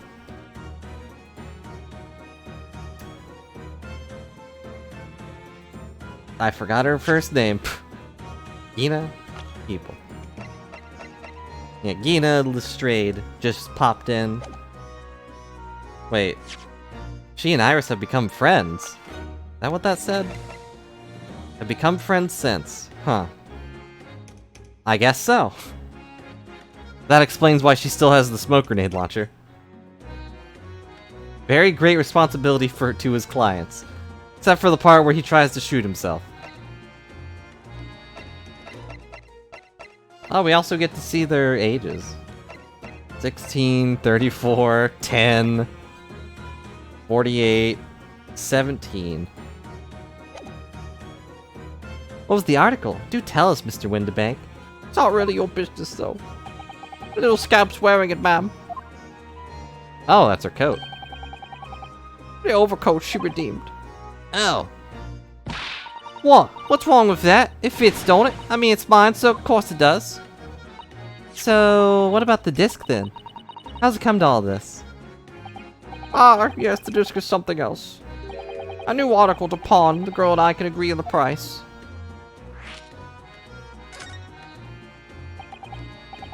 I'm confused. I thought you said that Miss Lestrade had brought in a storage ticket today. Really quite simple. Yes, the child brought me a storage ticket and the money owed on it, as you say. For this heavy black coat, which you returned to her care, as I understood it. That's right, yes. And rather unsurprisingly, as soon as the little ragamuffin put the thing on, she went rifling through the pockets. Oh, you mean... What? Don't you know it's rude to stare at a lady? Ah, I see. So it came from the pocket of the overcoat, did it? You mean this disc? Then yes, exactly, ma'am. And she immediately tried to pawn it. For quite a high price as well. It was all rather suspicious, I think. Give it up. I'm just trying to pawn something like anyone else would. Miss Lestrade, may I ask who deposited the overcoat here in the first place? Well... me. It doesn't really appear to be your size. Me old man, it's me old man's, ain't it? Is it Miss Lestrade? Yeah, this is definitely all rather suspicious. Too suspicious. Out of my way, please. Hello, Mr. Top Hat. Who is this picture postcard English gentleman? Also, Ryu, come on. That's very rude.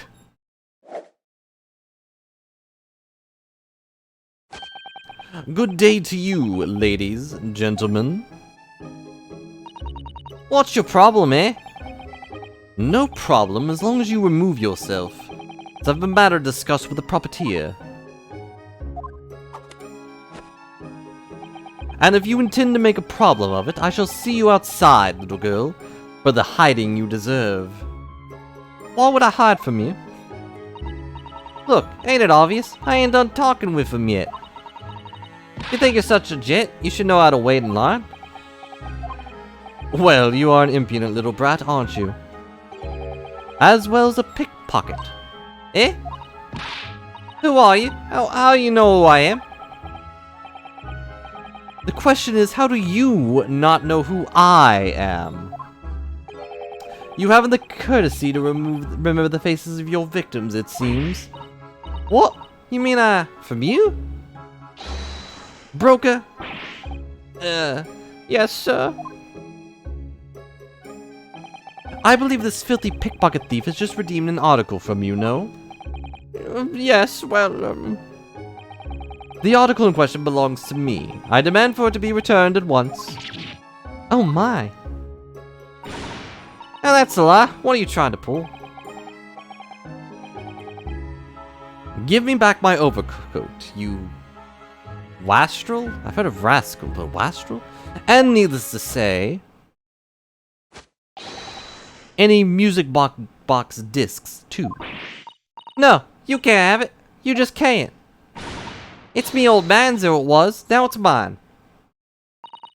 Goodness, Mr. Naruhodo. This is a very awkward situation. We probably should have left like 20 minutes ago. Yeah, I think perhaps we should hear both sides of the story in a little more detail, even though it's really not our place. But, you know, we're friends, kind of.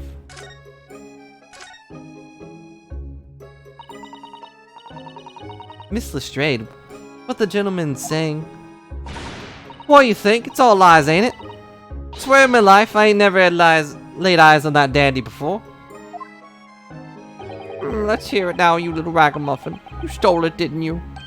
That ticket you brought in here just now. No, I swear it to God. It was barely an hour ago. I was walking along the street, minding my own business, when this little gutterling ran into me. I knew at once what had happened. I've been robbed yet again, I thought to myself. Those wretched pickpockets. Yet again. Oh yes, as you can see, I'm a man of impeccable style.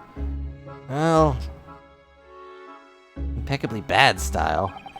This is the first time that I've been targeted by these back-slummed scoundrels. You can afford an attitude, but you can't afford, like, a guard?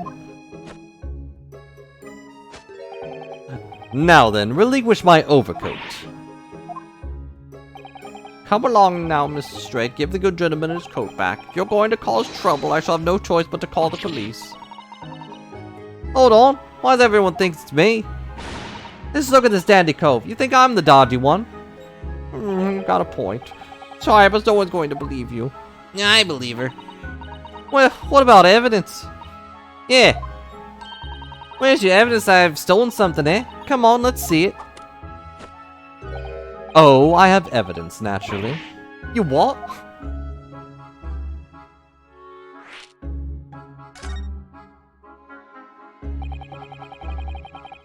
Evidence the article Mrs. Strayed redeemed actually belongs to the gentleman. Of course, we need only consult Mr. Windibake's ledger to know the truth. We'll be able to look up the name of the person who deposited the article in the first place. Although, really, he should just be able to remember if she turned in a coat. He clearly remembers her. Yeah, brilliant. I'm very sorry, but I'm afraid that won't be possible. Of course not. Never be simple. I never ask customers' names. That's a strict policy of mine. That's really bad. It's a really bad policy. But why not? Well, now, as you can imagine, some of my customers have circumstances to consider. They could put under a fake name. Great many of them prefer to maintain their anonymity. And you can still remember their, faces. It's a thing where you turn it in face to face. The random side note. That skull in the background looks like the top of it was erased. Like the skull from that angle should be a little more rounded than it is, right? I don't know why that caught my eye, but... How can you know if the article belongs to the person asking to redeem it? Oh, it's quite simple. Good sir, might I trouble you for the watchword associated with the article in question?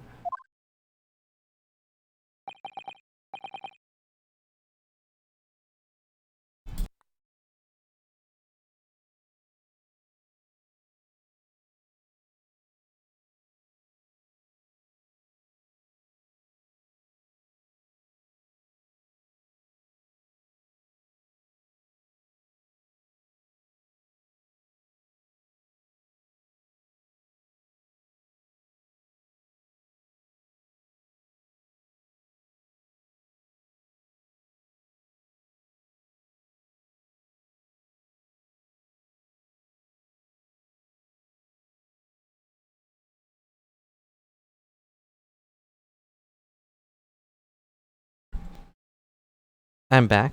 I saw that on the photo. My eyes were pretty much locked on the photos of the cat and the dog, so... Yeah, someone was letting Penny in, and then she, didn't actually want in, so she turned around and went back out. So... Of course, it's... Professor. Yes, that's right, and all the evidence we need. Gentleman's the rightful owner of the article, without a doubt. The watchword? Interesting.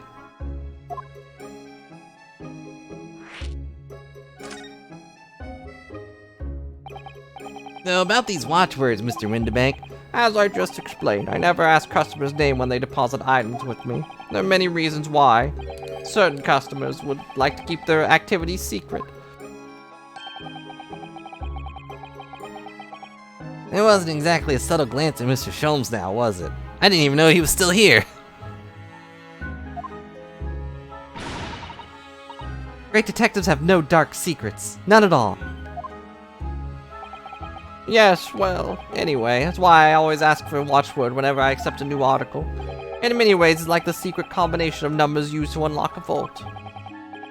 The date of deposit, description, and the watchword uniquely identify each item. And of course, I give the storage ticket to the customer.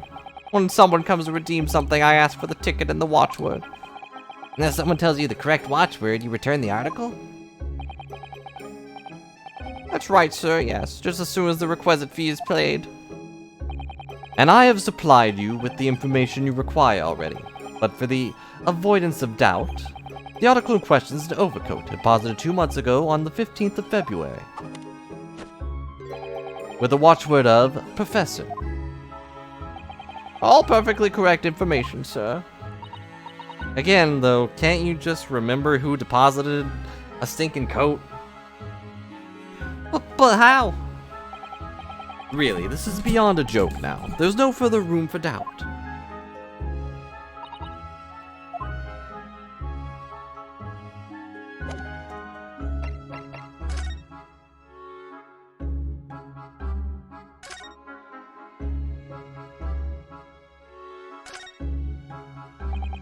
Excuse me, but who are you? One would expect the inquirer to introduce himself first. Though clearly you are not British, so perhaps our ways are foreign to you. Oh, sorry, yeah, we're from the Empire of Japan. We're studying here. Ah, yes, Japan. I've heard talk of the place. Stop dancing. Its inhabitants live on some fiery brown-collared soup dressed up with exotic spices. You might be thinking of somewhere else. What was that theatrical gesticulation about? Perhaps. Anyway, if you are a gentleman, sir, you offer your own name first before inquiring after the name of another. Of course, yeah, I'm Ryusuke Naruto. You'll never remember it. I'm a lawyer. A student of law, really. My name is Sasato Mikitoba. I'm Mr. Naruto's assistant. Yeah, it definitely seems like he is.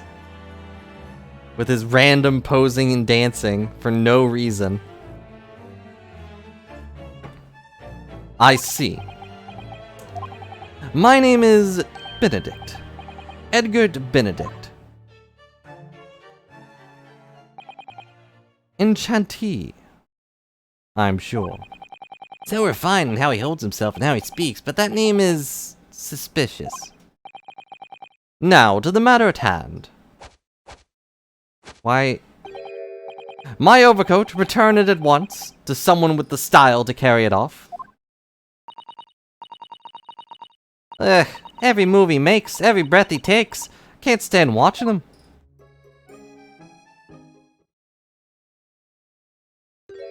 How did his undershirt also change? Okay, there he goes.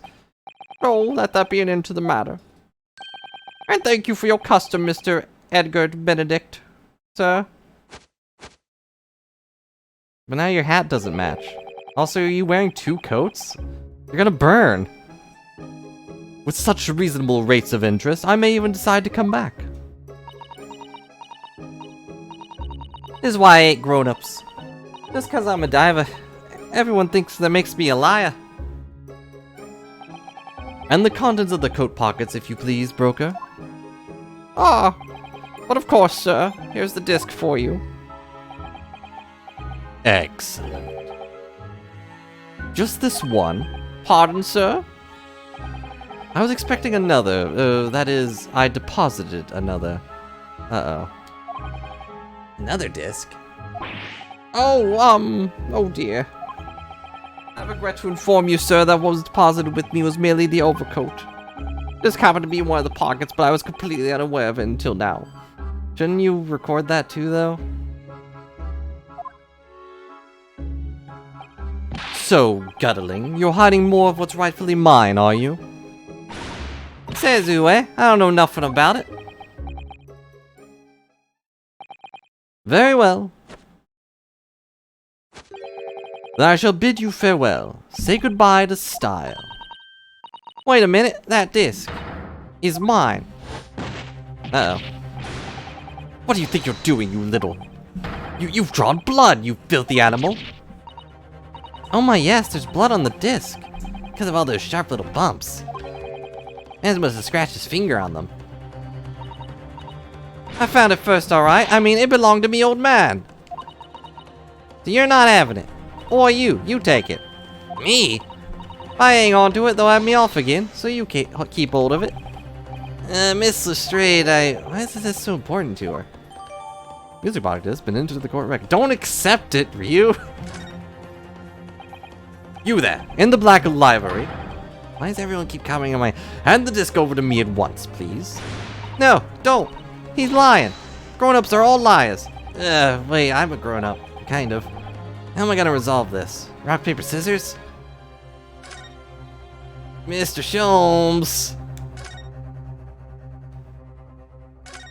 Mr. Sholmes? What are you examining with such keen interest there? You enjoying a bar of caramel? As you enjoy a bar of caramel, I see. Doing what? So, you found me at last, Mr. Naruhodo? Sorry? After that young pickpocket sent me on my way, I was forced to lurk in the shadows.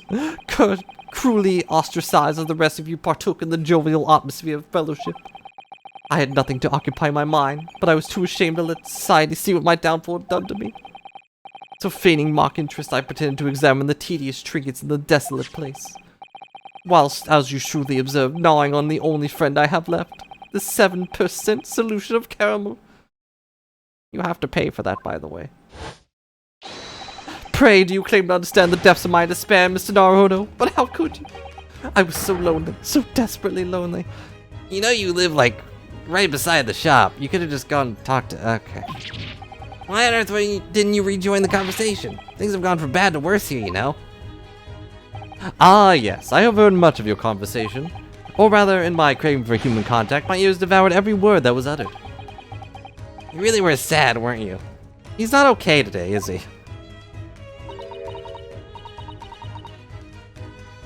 Poor Mr. Sholmes. I feel so simply awful for you. It would seem that my inferences are correct. Oh, surely you're not about to tell us. You've solved the entire case once again and probably got something wrong.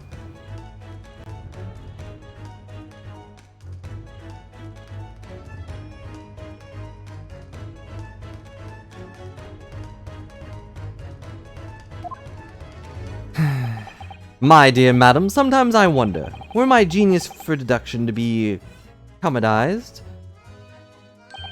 how much could I pawn it for? It's not worth the pity. Mr. Sholmes had another flashes of inspiration, but who knows what'll help it resolve the situation between Miss Lestrade and the mysterious gentleman. What's the right thing to do here?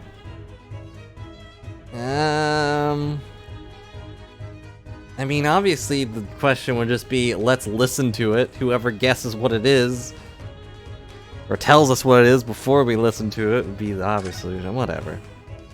Listen to the deduction. He'll tell us if we don't, and he'll get lonely. Well, Miss Lestrade, it appears you find yourself in something of a predicament. Where the blue blazes have you been, eh? Pardon? When a lady's in trouble, a true gent's supposed to be there to help. Straight away. Not an hour later. Harsh.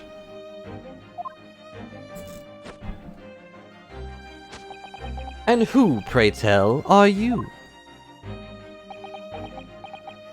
I don't really like these two being in the same room together, to be honest.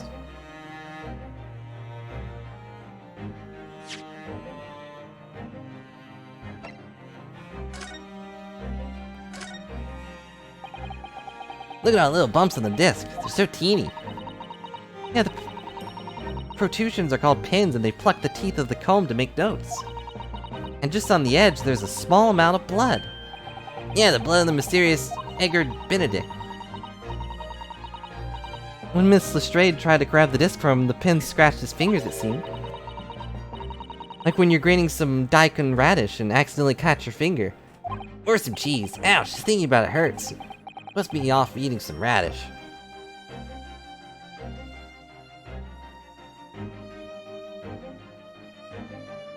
I figured. Yep. But then, you know, Ryu has to join in and try to outpose them both.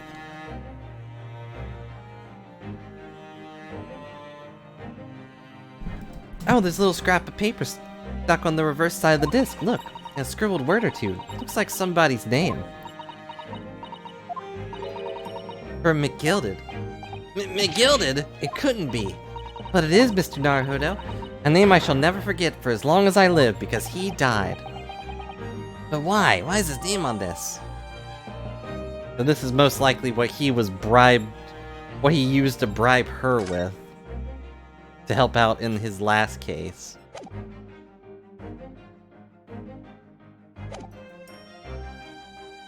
Mr. Edgar Benedict, you have, in my eyes, a veritably encyclopedic array of curiosities about your person. I don't want to hear that from you. Nevertheless, there are two immovable conclusions I have drawn. I beg your pardon. The first is this.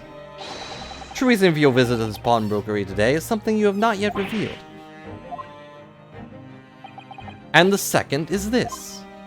A considerable crime is in compilation, one you will orchestrate with intent of steal a vast sum of money. Well, Mr. Benedict, what say you to my deductions? How? He's turned as white as a hard-boiled egg. Heh. Seeing that once again, Mr. Sholmes has made a flawless deduction. Just who do you think you are, sir? Ah yes, as I hoped. That is precisely the pained expression I was looking for. So, shall we begin? The time has come for yet another Sherlock Sholmes Logic and Reasoning Spectacular! Oh boy. Yep, now we gotta outpose everybody.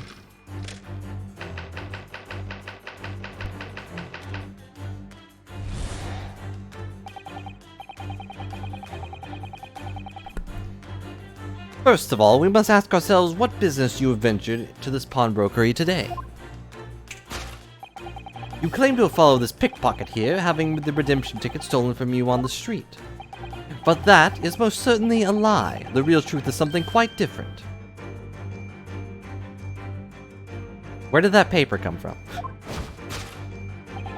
As revealed by that which you hold in your hand. Yes, what brought you in the shop in the first place is the staff recruitment flyer. Piece of paper in your hand is a staff wanted advertisement from this very shop. Yet even the most unobservant would soon realize that a man of your appearance has no need for such employ, which means that I'm probably wrong. In other words, there's some ulterior motive for your actions. The cane which you unwittingly clutch in your person is an incontrovertible contradiction. What utter rot! I've had this cane for years. But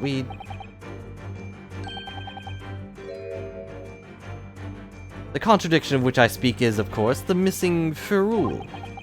The end of any walking cane would be terminated with a metal ferrule to protect the wooden tip. And yet, detailed analysis shows the wooden tip of this stick to be utterly bare. Therefore, there's only one conclusion. The rod that you hold in your hand, which appears to be a walking cane, is in fact no cane at all. It's a sword? You recoil, sir. Something wrong? And in your recoiling, you inadvertently facilitate the answer of the next conundrum present itself, your giant hat. Namely, what is the truth behind this rod you bear? Yes, your reaction betrays the truth. The handle, which you evidently would like to conceal, is the key to understanding this riddle, you see. But the moment I saw it, my suspicions were aroused. What walking cane demands such a stout handle? Mused I. But of course, as I said, this is no walking cane. No, that rod is the broken handle of a shovel. I believe that's a spade. What? Are you insane? And now, having determined this undeniable truth, the conclusion is clear. Your true motive for coming here was to take employment at this establishment in order to excavate the ground beneath the premises. What a calculated crime you've conceived, sir. A wickedly calculated crime.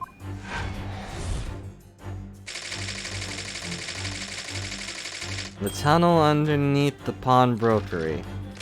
When did we get to that conclusion? Now, Mr. Benedict, let us continue. We must expose the details of this elaborate crime you have in the planning. This is utterly absurd. Yeah. You suggest that I, a gentleman, intend to excavate the ground beneath the pawnbrokery with a broken shovel? What on earth do you propose I could find there? The same long-forgotten treasure, I suppose. Some long-forgotten treasure, I suppose. Save for such a fanciful theory, what possible reason could I have to do as you say? Would you maybe, like, stop activating my spotlight mechanic? Is that one of your inventions? You wish to pawn it? Oh, but there's ample reason. As you're only too well aware, Mr. Benedict. Ah, and your furtive glance is more telling than I could have hoped. Let us consider what would motivate a man to infiltrate a shop such as this and covertly dig beneath its floor. The gun. The answer is revealed by the council notice on this counter, which your eyes were inadvertently drawn. This letter gives notice of the public works to be carried out in the local area. And according to the enclosed plan of the upcoming sewage works, beneath the shops runs a sewer that adjoins another, one that runs under the bank on the opposite side of the road. This madness has entered the sewers now, has it? By excavating the ground beneath our feet, you would gain access to the waterway that flows very close proximity to the great vault of financial institution opposite. What are you... In summary, sir, you devise a master plan to pull off an elaborate bank robbery at the dint of the underground tunnels. Master plan? Which brings us at last to the final chapter of this lurid scheme. With that plunder, did the thief hope to make off from an underground vault at the bank? Are you quite serious? Having consulted with Scotland Yard some days ago, I happen to know the answer. But naturally, the answer is no secret to you, is it, Mr. Benedict? I have no idea what you're talking about.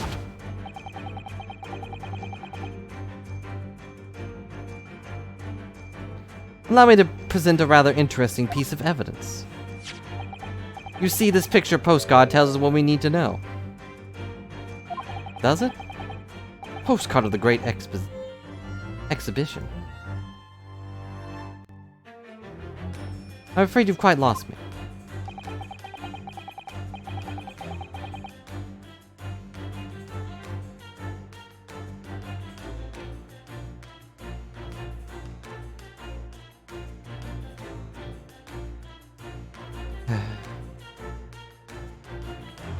Currently in the final stages of preparation, the Great Exhibition will soon be underway, and the government has provided extra funds to complete its centerpiece, the Crystal Tower.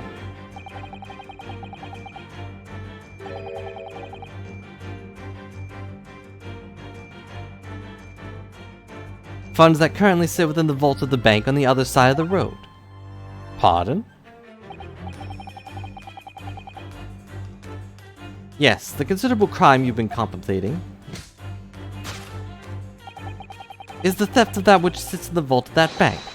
The special reserve funds for the Great Expedition. Of course, that is top secret police information, so keep it under your hat, please. Why did you tell everyone in this room that?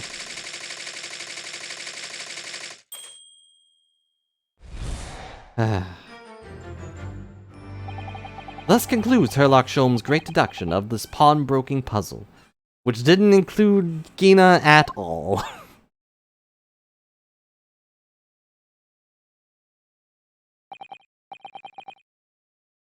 Mr. Sholmes. Well, Mr. Naruhodo, an impressively upbeat deduction for a detective racked with loneliness, would you not agree? Is it true what you said about the bank over the road and what it has in its vault? Because I'll steal that.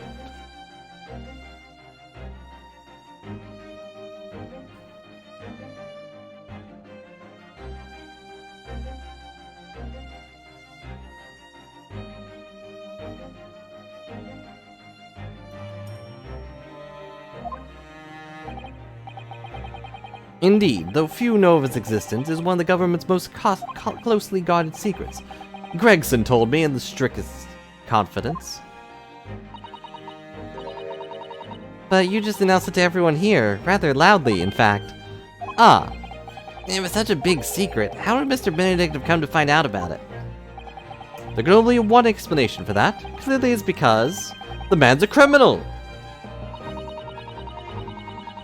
But what if he didn't know anything about the money in the vault? If he's a criminal, as you said, then buying a brand new shovel is sure to be the first thing he does now that you revealed the secret. Oh. Or if he doesn't, maybe Mr. Windibank will. He's already plenty of shovels here after all. On my life, I assure you I'm not so unscrupulous. I would sooner shoot something. Well, hopefully this has taught you a valuable lesson. Sensitive information must be handled with the utmost of care, so don't just go shouting it out randomly.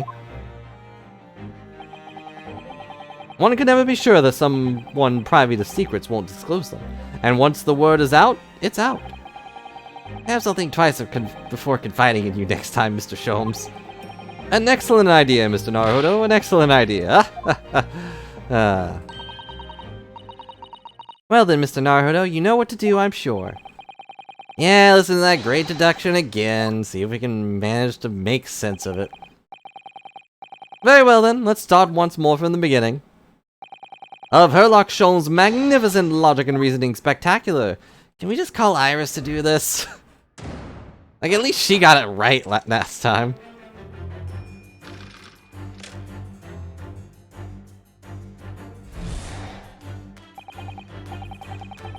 What business you ventured this pawnbrokery today? Claim to have followed this pickpocket here, having the redemption ticket stolen from you on the street. But that is most certainly a lie. The real truth is something quite different. Fueled by that which you hold in your hand. What brought you in the shop in the first place is the staff recruitment flyer, which just kind of showed up out of nowhere. And by Mr. Sholmes' reasoning, Mr. Benedict came here in order to apply for a job, could dig down through the floor. And split a tunnel through the sewers to gain access to the money in the vault of the bank across the road. He wouldn't get very far with a broken shovel, would he? No, I think it's fair to say his motives lie elsewhere. Question is, where? Maybe that picture of a dog, which is hyper-realistic, now that we can see it up close like that. Pretty sure that must be just one of the developers' dogs. I was like, can I just put my dog here? Yeah, sure, why not?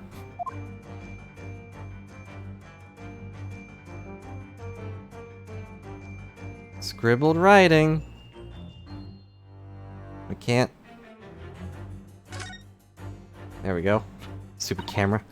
Oh, look at all the scribbled note in the back of the flyer here. I don't believe it. I can read through paper?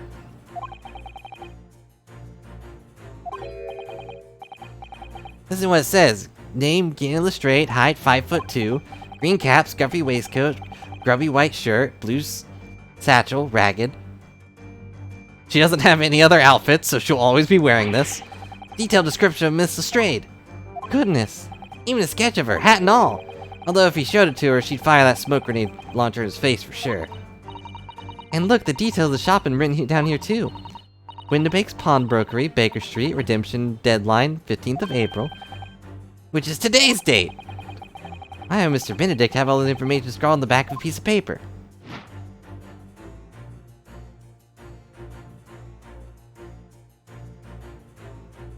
Take that! Well, good thing we looked at it first.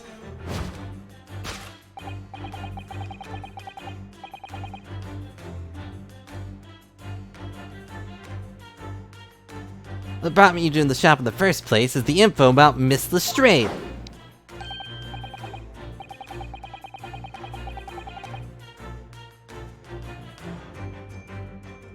Quite so, my dear fellow. It would appear that the writing on sketch in the reverse of the flyer pertain to the pickpocket Miss Lestrade and Mr. Windibake's pawnbrokery here.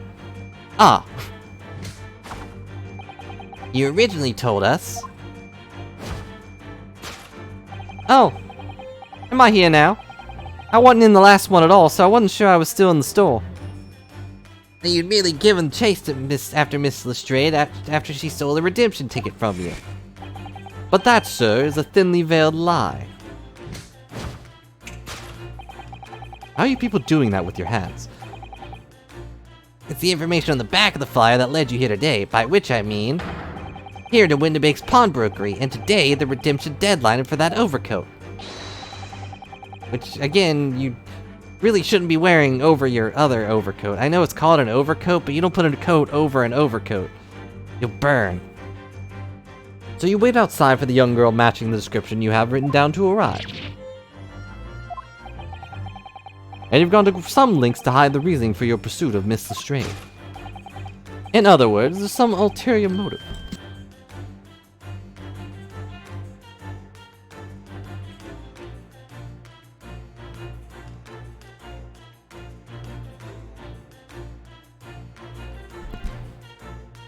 Door open for a second, but I'm back.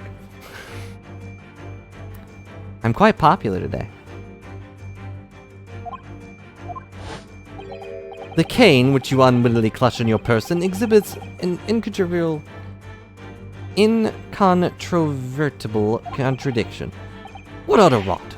I've had this cane for years. Contradiction which I speak is, of course, the missing ferrule. The what? What's a ferrule? The metal cap commonly found on the end of a cane, Mr. Naruto. Ah, the bit that makes a nice clacking sound on the pavement. Yes, exactly. That's one way to put it, I guess. Mr. Sholmes is right. It appears to be missing on this cane. Doesn't actually look broken, does it? No, it doesn't. Though the gentleman certainly did recoil when Mr. Sholmes identified the cane as suspicious. In other words, there's some other secret about the cane that Mr. Benedict would rather we don't know. Like how it's not even his cane. I mean, look at his stylish hat. Stylish as it no doubt is, I don't think this white top hat suits the man, do you? Wait. Isn't that just a white version of Mr. Gilded's hat? Pretty sure it had the same, like, checkerboard thing on it. No, not at all. The more I look at it, the more something strikes me as suspicious about it. Maybe we should knock it off. I think perhaps it's not so much that it strikes you as suspicious, but rather that the hat is just striking. I suppose you're right. Maybe we should strike it. Perhaps the hat isn't what we're looking for.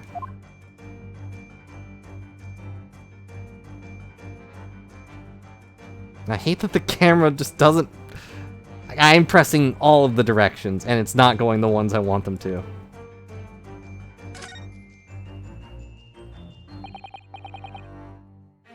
Look here, Mrs. House, some letters on the handle. A.G. There must be initials, I think. In the West, it's customary for people to engrave their belongings with the first letters of their names. So Herlock Sholmes would be H.S., you mean? Or maybe S.H.? No, that sounds stupid. That's right. Initials on this cane, obviously. Oh. A.G. Why does it feel as though that's not quite right? Take that! The initial. My initial suspicions were correct. Contradiction of which I speak is, of course, the initialing. A most astute observation, wouldn't you say, Mr. Egbert Benedict? We're led to believe, sir, that your initials are EB. Yet, in a most possessive manner, you have your own grasp the cane bearing the initials AG. A contradiction indeed, would you not agree? No, you're wrong. This cane isn't... You said before you had that cane for years. Don't try to tell us you just borrowed it from a friend or found it in the park. Or found it in a dead man's, burning body. In short, though you hold yourself to be a gentleman, you have withheld your true name. Something just ripped. You recoil, sir. Is something wrong? I. In your recoiling, you inadvertently facilitate the answer to your next conundrum to present itself. Your stupid hat. What is the truth behind this rod you bear? Your reaction betrays the truth. The handle, which you evidently would like to conceal, is the key to understanding this riddle, you see. I consider the bare bones of what's happened here. Mr. Straight redeemed that fine-looking overcoat. Now the mysterious man's appeared, introducing himself with a fake name, and claiming that the overcoat belongs to him. You know, they actually identified Mr. Straight from the written description.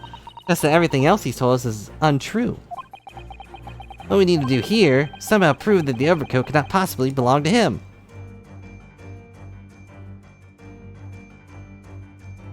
A split seam? The seam on the shoulder there is coming apart, look.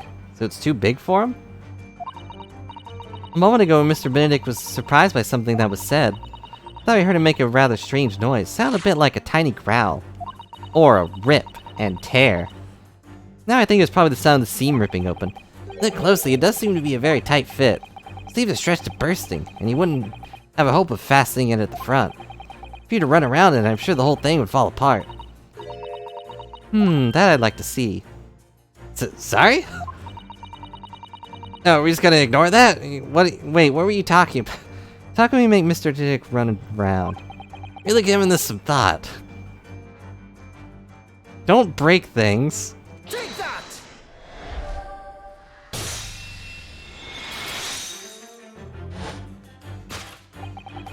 Split seam, which you evidently like to conceal, is the key to understanding this riddle, you see? Ah. Yes, because the overcoat is rather obviously a poor fit. Having forced it over your broad shoulders, the seam is already breaking apart. My suspicions were aroused from the outset. When you so baldly? Lied about your name, and so boldly waylaid this pickpocket. This catalog of untruths has all been for one very specific purpose. To steal the article that the young girl redeemed from Mr. Windibank. Of course, honestly, even if that coat fit, with all of his dancing around, that would also probably split it in pieces.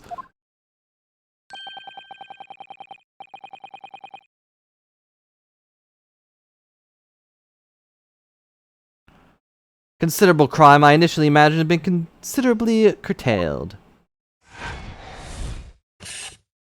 Let's scribble this out. It's gone with a redeemed item.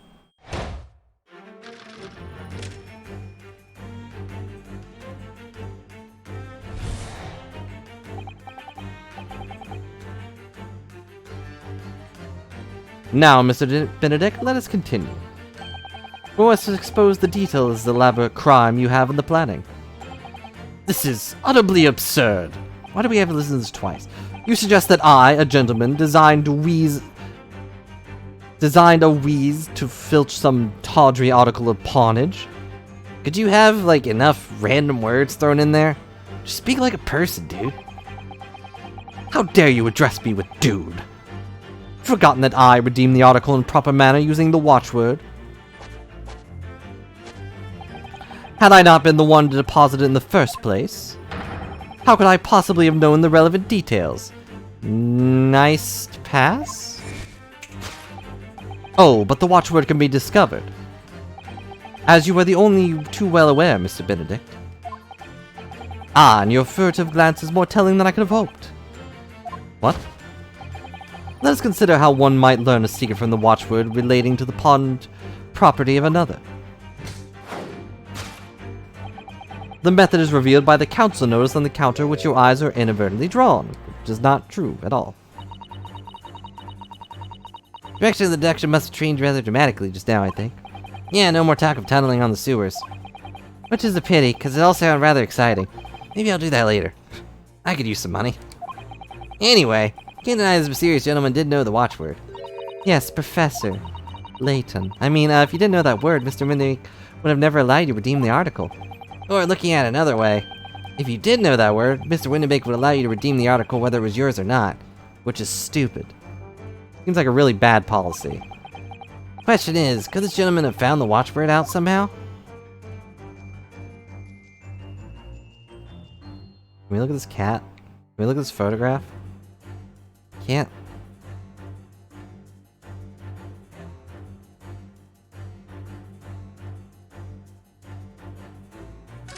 Well, first, let's look at the council notice. What is that? Baker Street Works is the title. Yeah, it does mention sewage works, as Mr. Sholmes said. Oh, specifically mentioned that tonight's sale at the confectionery shop at the corner won't be affected. Case solving first, confectionery later, Mr. Naruto. Ugh, curse my overly expressive face. Is that how they read his mind? Everyone seems to do it.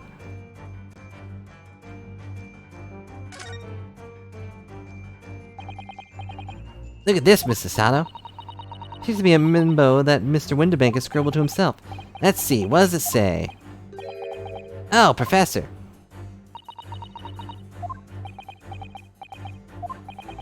Mr. Windibank must make note of the watchwords on his customers given right before their eyes. And an alarmingly clear script as well. Oh dear. I don't know where to look. Who knows what other secrets I might see. So... does that mean during this entire thing... Also, you're right. That skull is definitely chopped and... has its top chopped off. But that means that during this entire thing, Mr. Windibank just had the watchword in full view the entire time.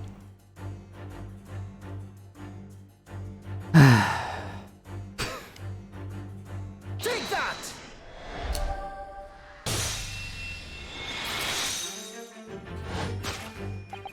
Method is revealed by the notelet on the counter which your eyes were inadvertently drawn.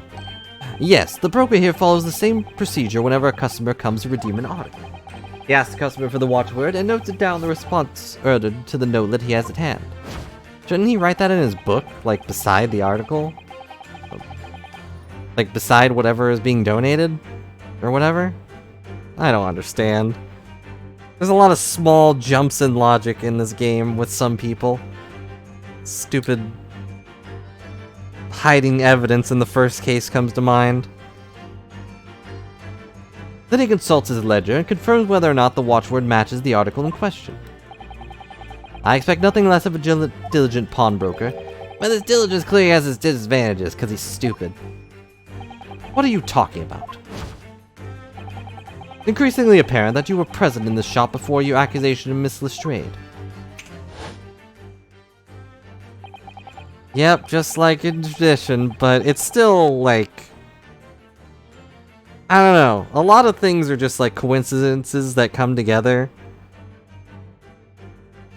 And, like, that reveals the truth. Like, back in the first game, when, Von Karma's big scheme was revealed, not because he made any major mistakes, but because Larry broke something and set up this huge controversy that led to pictures being taken.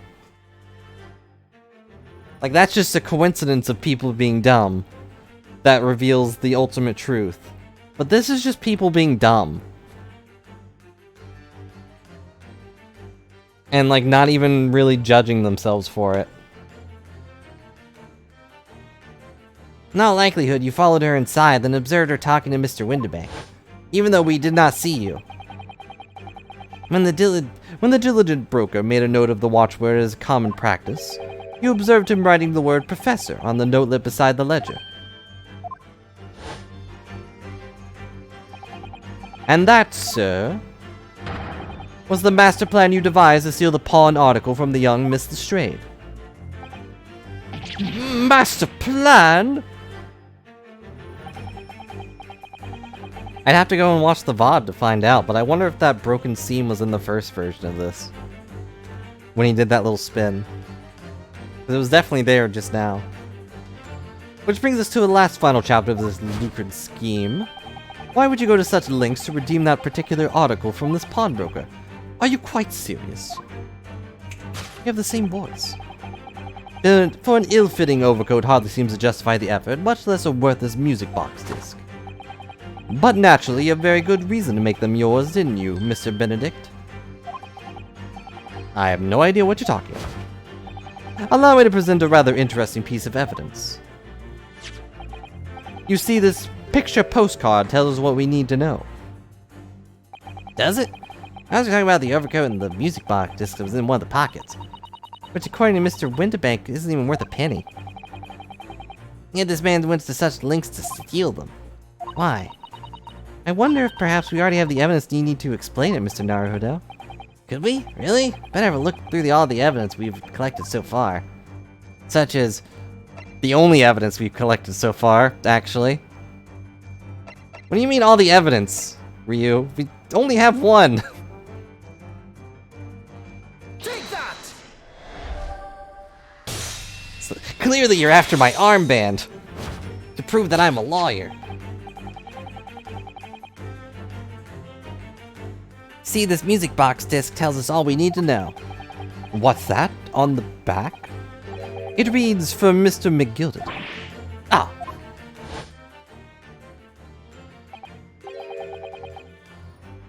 Mr. Magnus Mcgill. The unfortunate philanthropist who perished in curious circumstances at the Old Bailey 2 months ago. A prominent man in London, through his loan-mongering, demonstrated a distinct lack of scruples. So you're an associate of his, are you? Or perhaps a subordinate? Mr. Mcgill was a man of unusually small stature, in fact. He was precisely the right size for an overcoat that you've squeezed yourself into. Why did they keep saying that he was short? He was rather tall. He was compact, but he wasn't really short. It's like he didn't need a box to stand in the stands. Your true identity remains shrouded in mystery, Mr. Eggert Benedict. But the final conclusion here is crystal clear. The reason you came to this pawnbrokery today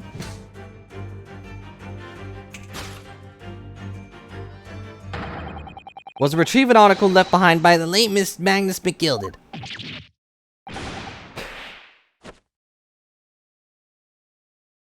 Yeah, I honestly could have, told you that from the second he walked into the store, but whatever. I'll just be over here, being a better detective. It's fine. Just Brillock Sholmes over here. Well, well, Mr. Magnus Mcgilded. Not a name I expected to hear in these circumstances, considering he's dead. Mr. Sholmes, I'm afraid there's something very troubling on my mind. Pray tell, Mr. Sato. Well, according to Mr. Winterbank told us earlier, today was the final day on which the coat could have been redeemed, was it not? Yes, ma'am, that's correct. I forgot I was here. Today would be precisely 2 months since it first deposited. Today is the 15th of April, 2 months ago today. It would have been the 15th of February, sir. That's right. It's all carefully recorded in my ledger. Deposited at 10:30 p.m., I see. What? But that's just... Yes, 15th of February. Precisely on the day in which the ominous omnibus murder took place.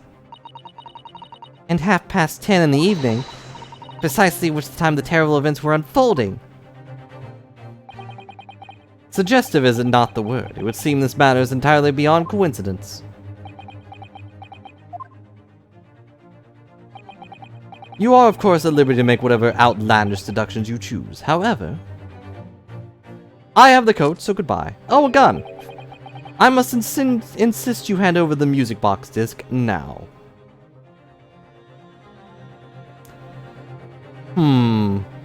Merry Christmas. Be a terrible shame if you to return to your native land in a box. A music box, in fact. Ah, what did I do?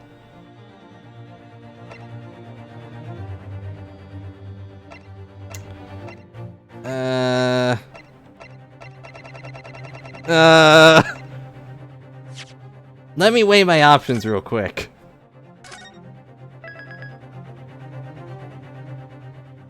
Go ahead and save real quick. Alright, put in the timestamp. Absolutely not!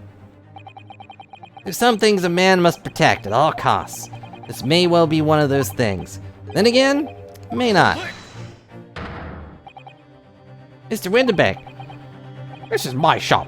Can't allow any harm to come to my customers. If that were to happen, I would have to take my own life. Mr. Winterbeck, no!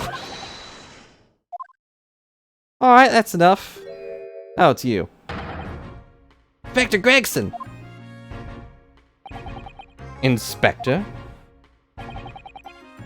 Right, Sunshine. The alarm was raised on one of our dedicated emergency lines. We got here as fast as we could. Now what's all this about, eh? Oh, praise be that you're here at last. I was moments away from forfeiting my own life and my own very own establishment. Well, I didn't shoot anyone. Seems you have the upper hand.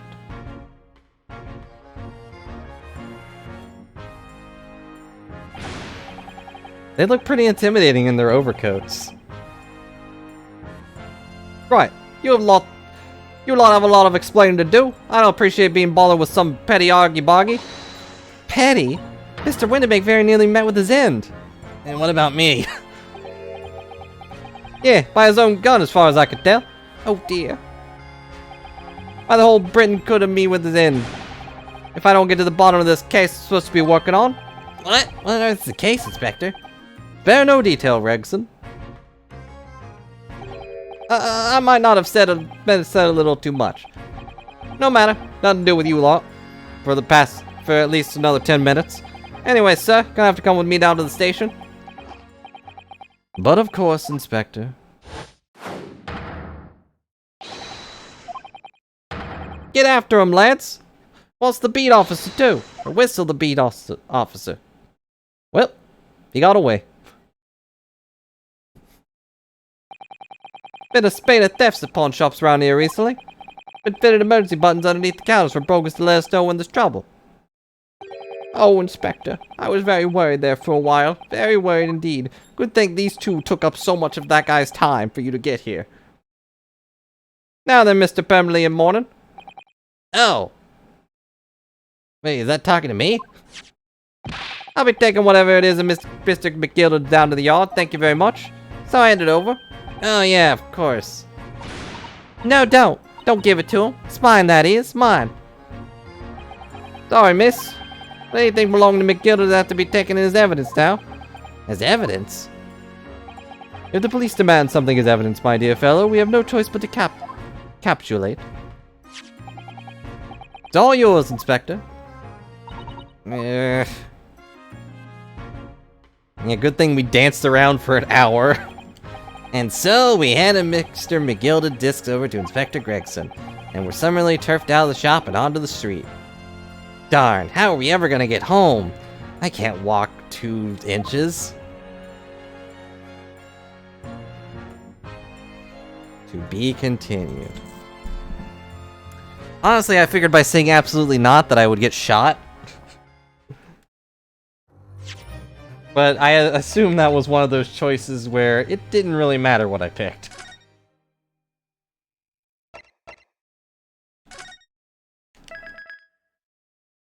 Save complete.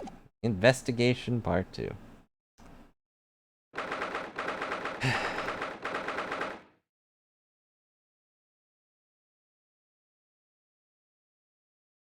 But that said, I might have to cut this one a little short. I have small things to take care of, such as eating this. But I do keep getting interrupted by small things. Some of which Shinosuke is aware of, but...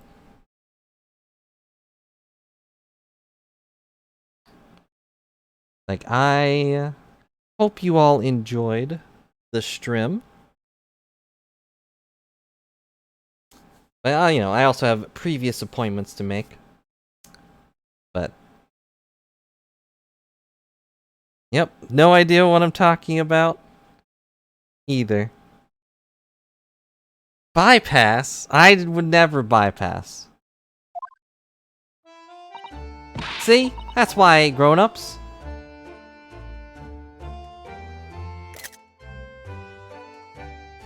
I'll use that on the next one. That's why I hate grown-ups. They're all a bunch of jerks. But, thanks so much for watching, everyone. Sorry that it's a bit short, but I will probably see you tomorrow for more Donkey Kongs, and that will probably be a longer stream, depending on whether or not everything goes smoothly. But I have some small things to do. I also might be back later tonight, depending on how things go. Probably for some casual Pokemons. So look forward to that, maybe. I don't know. But either way, hope you enjoyed the setup for our upcoming nonsense. This does make the Sholmes thing earlier make more sense. In the Mcgilded case, when it started, he was like, this was just a prologue. Like, maybe now, we'll get to see what that means. And find out if Mcgilded actually died. Which he probably did. Not a ghost. I'm looking forward to finding out the mystery. But, I will see you later. Thanks for watching, and have a good night. Bye for now.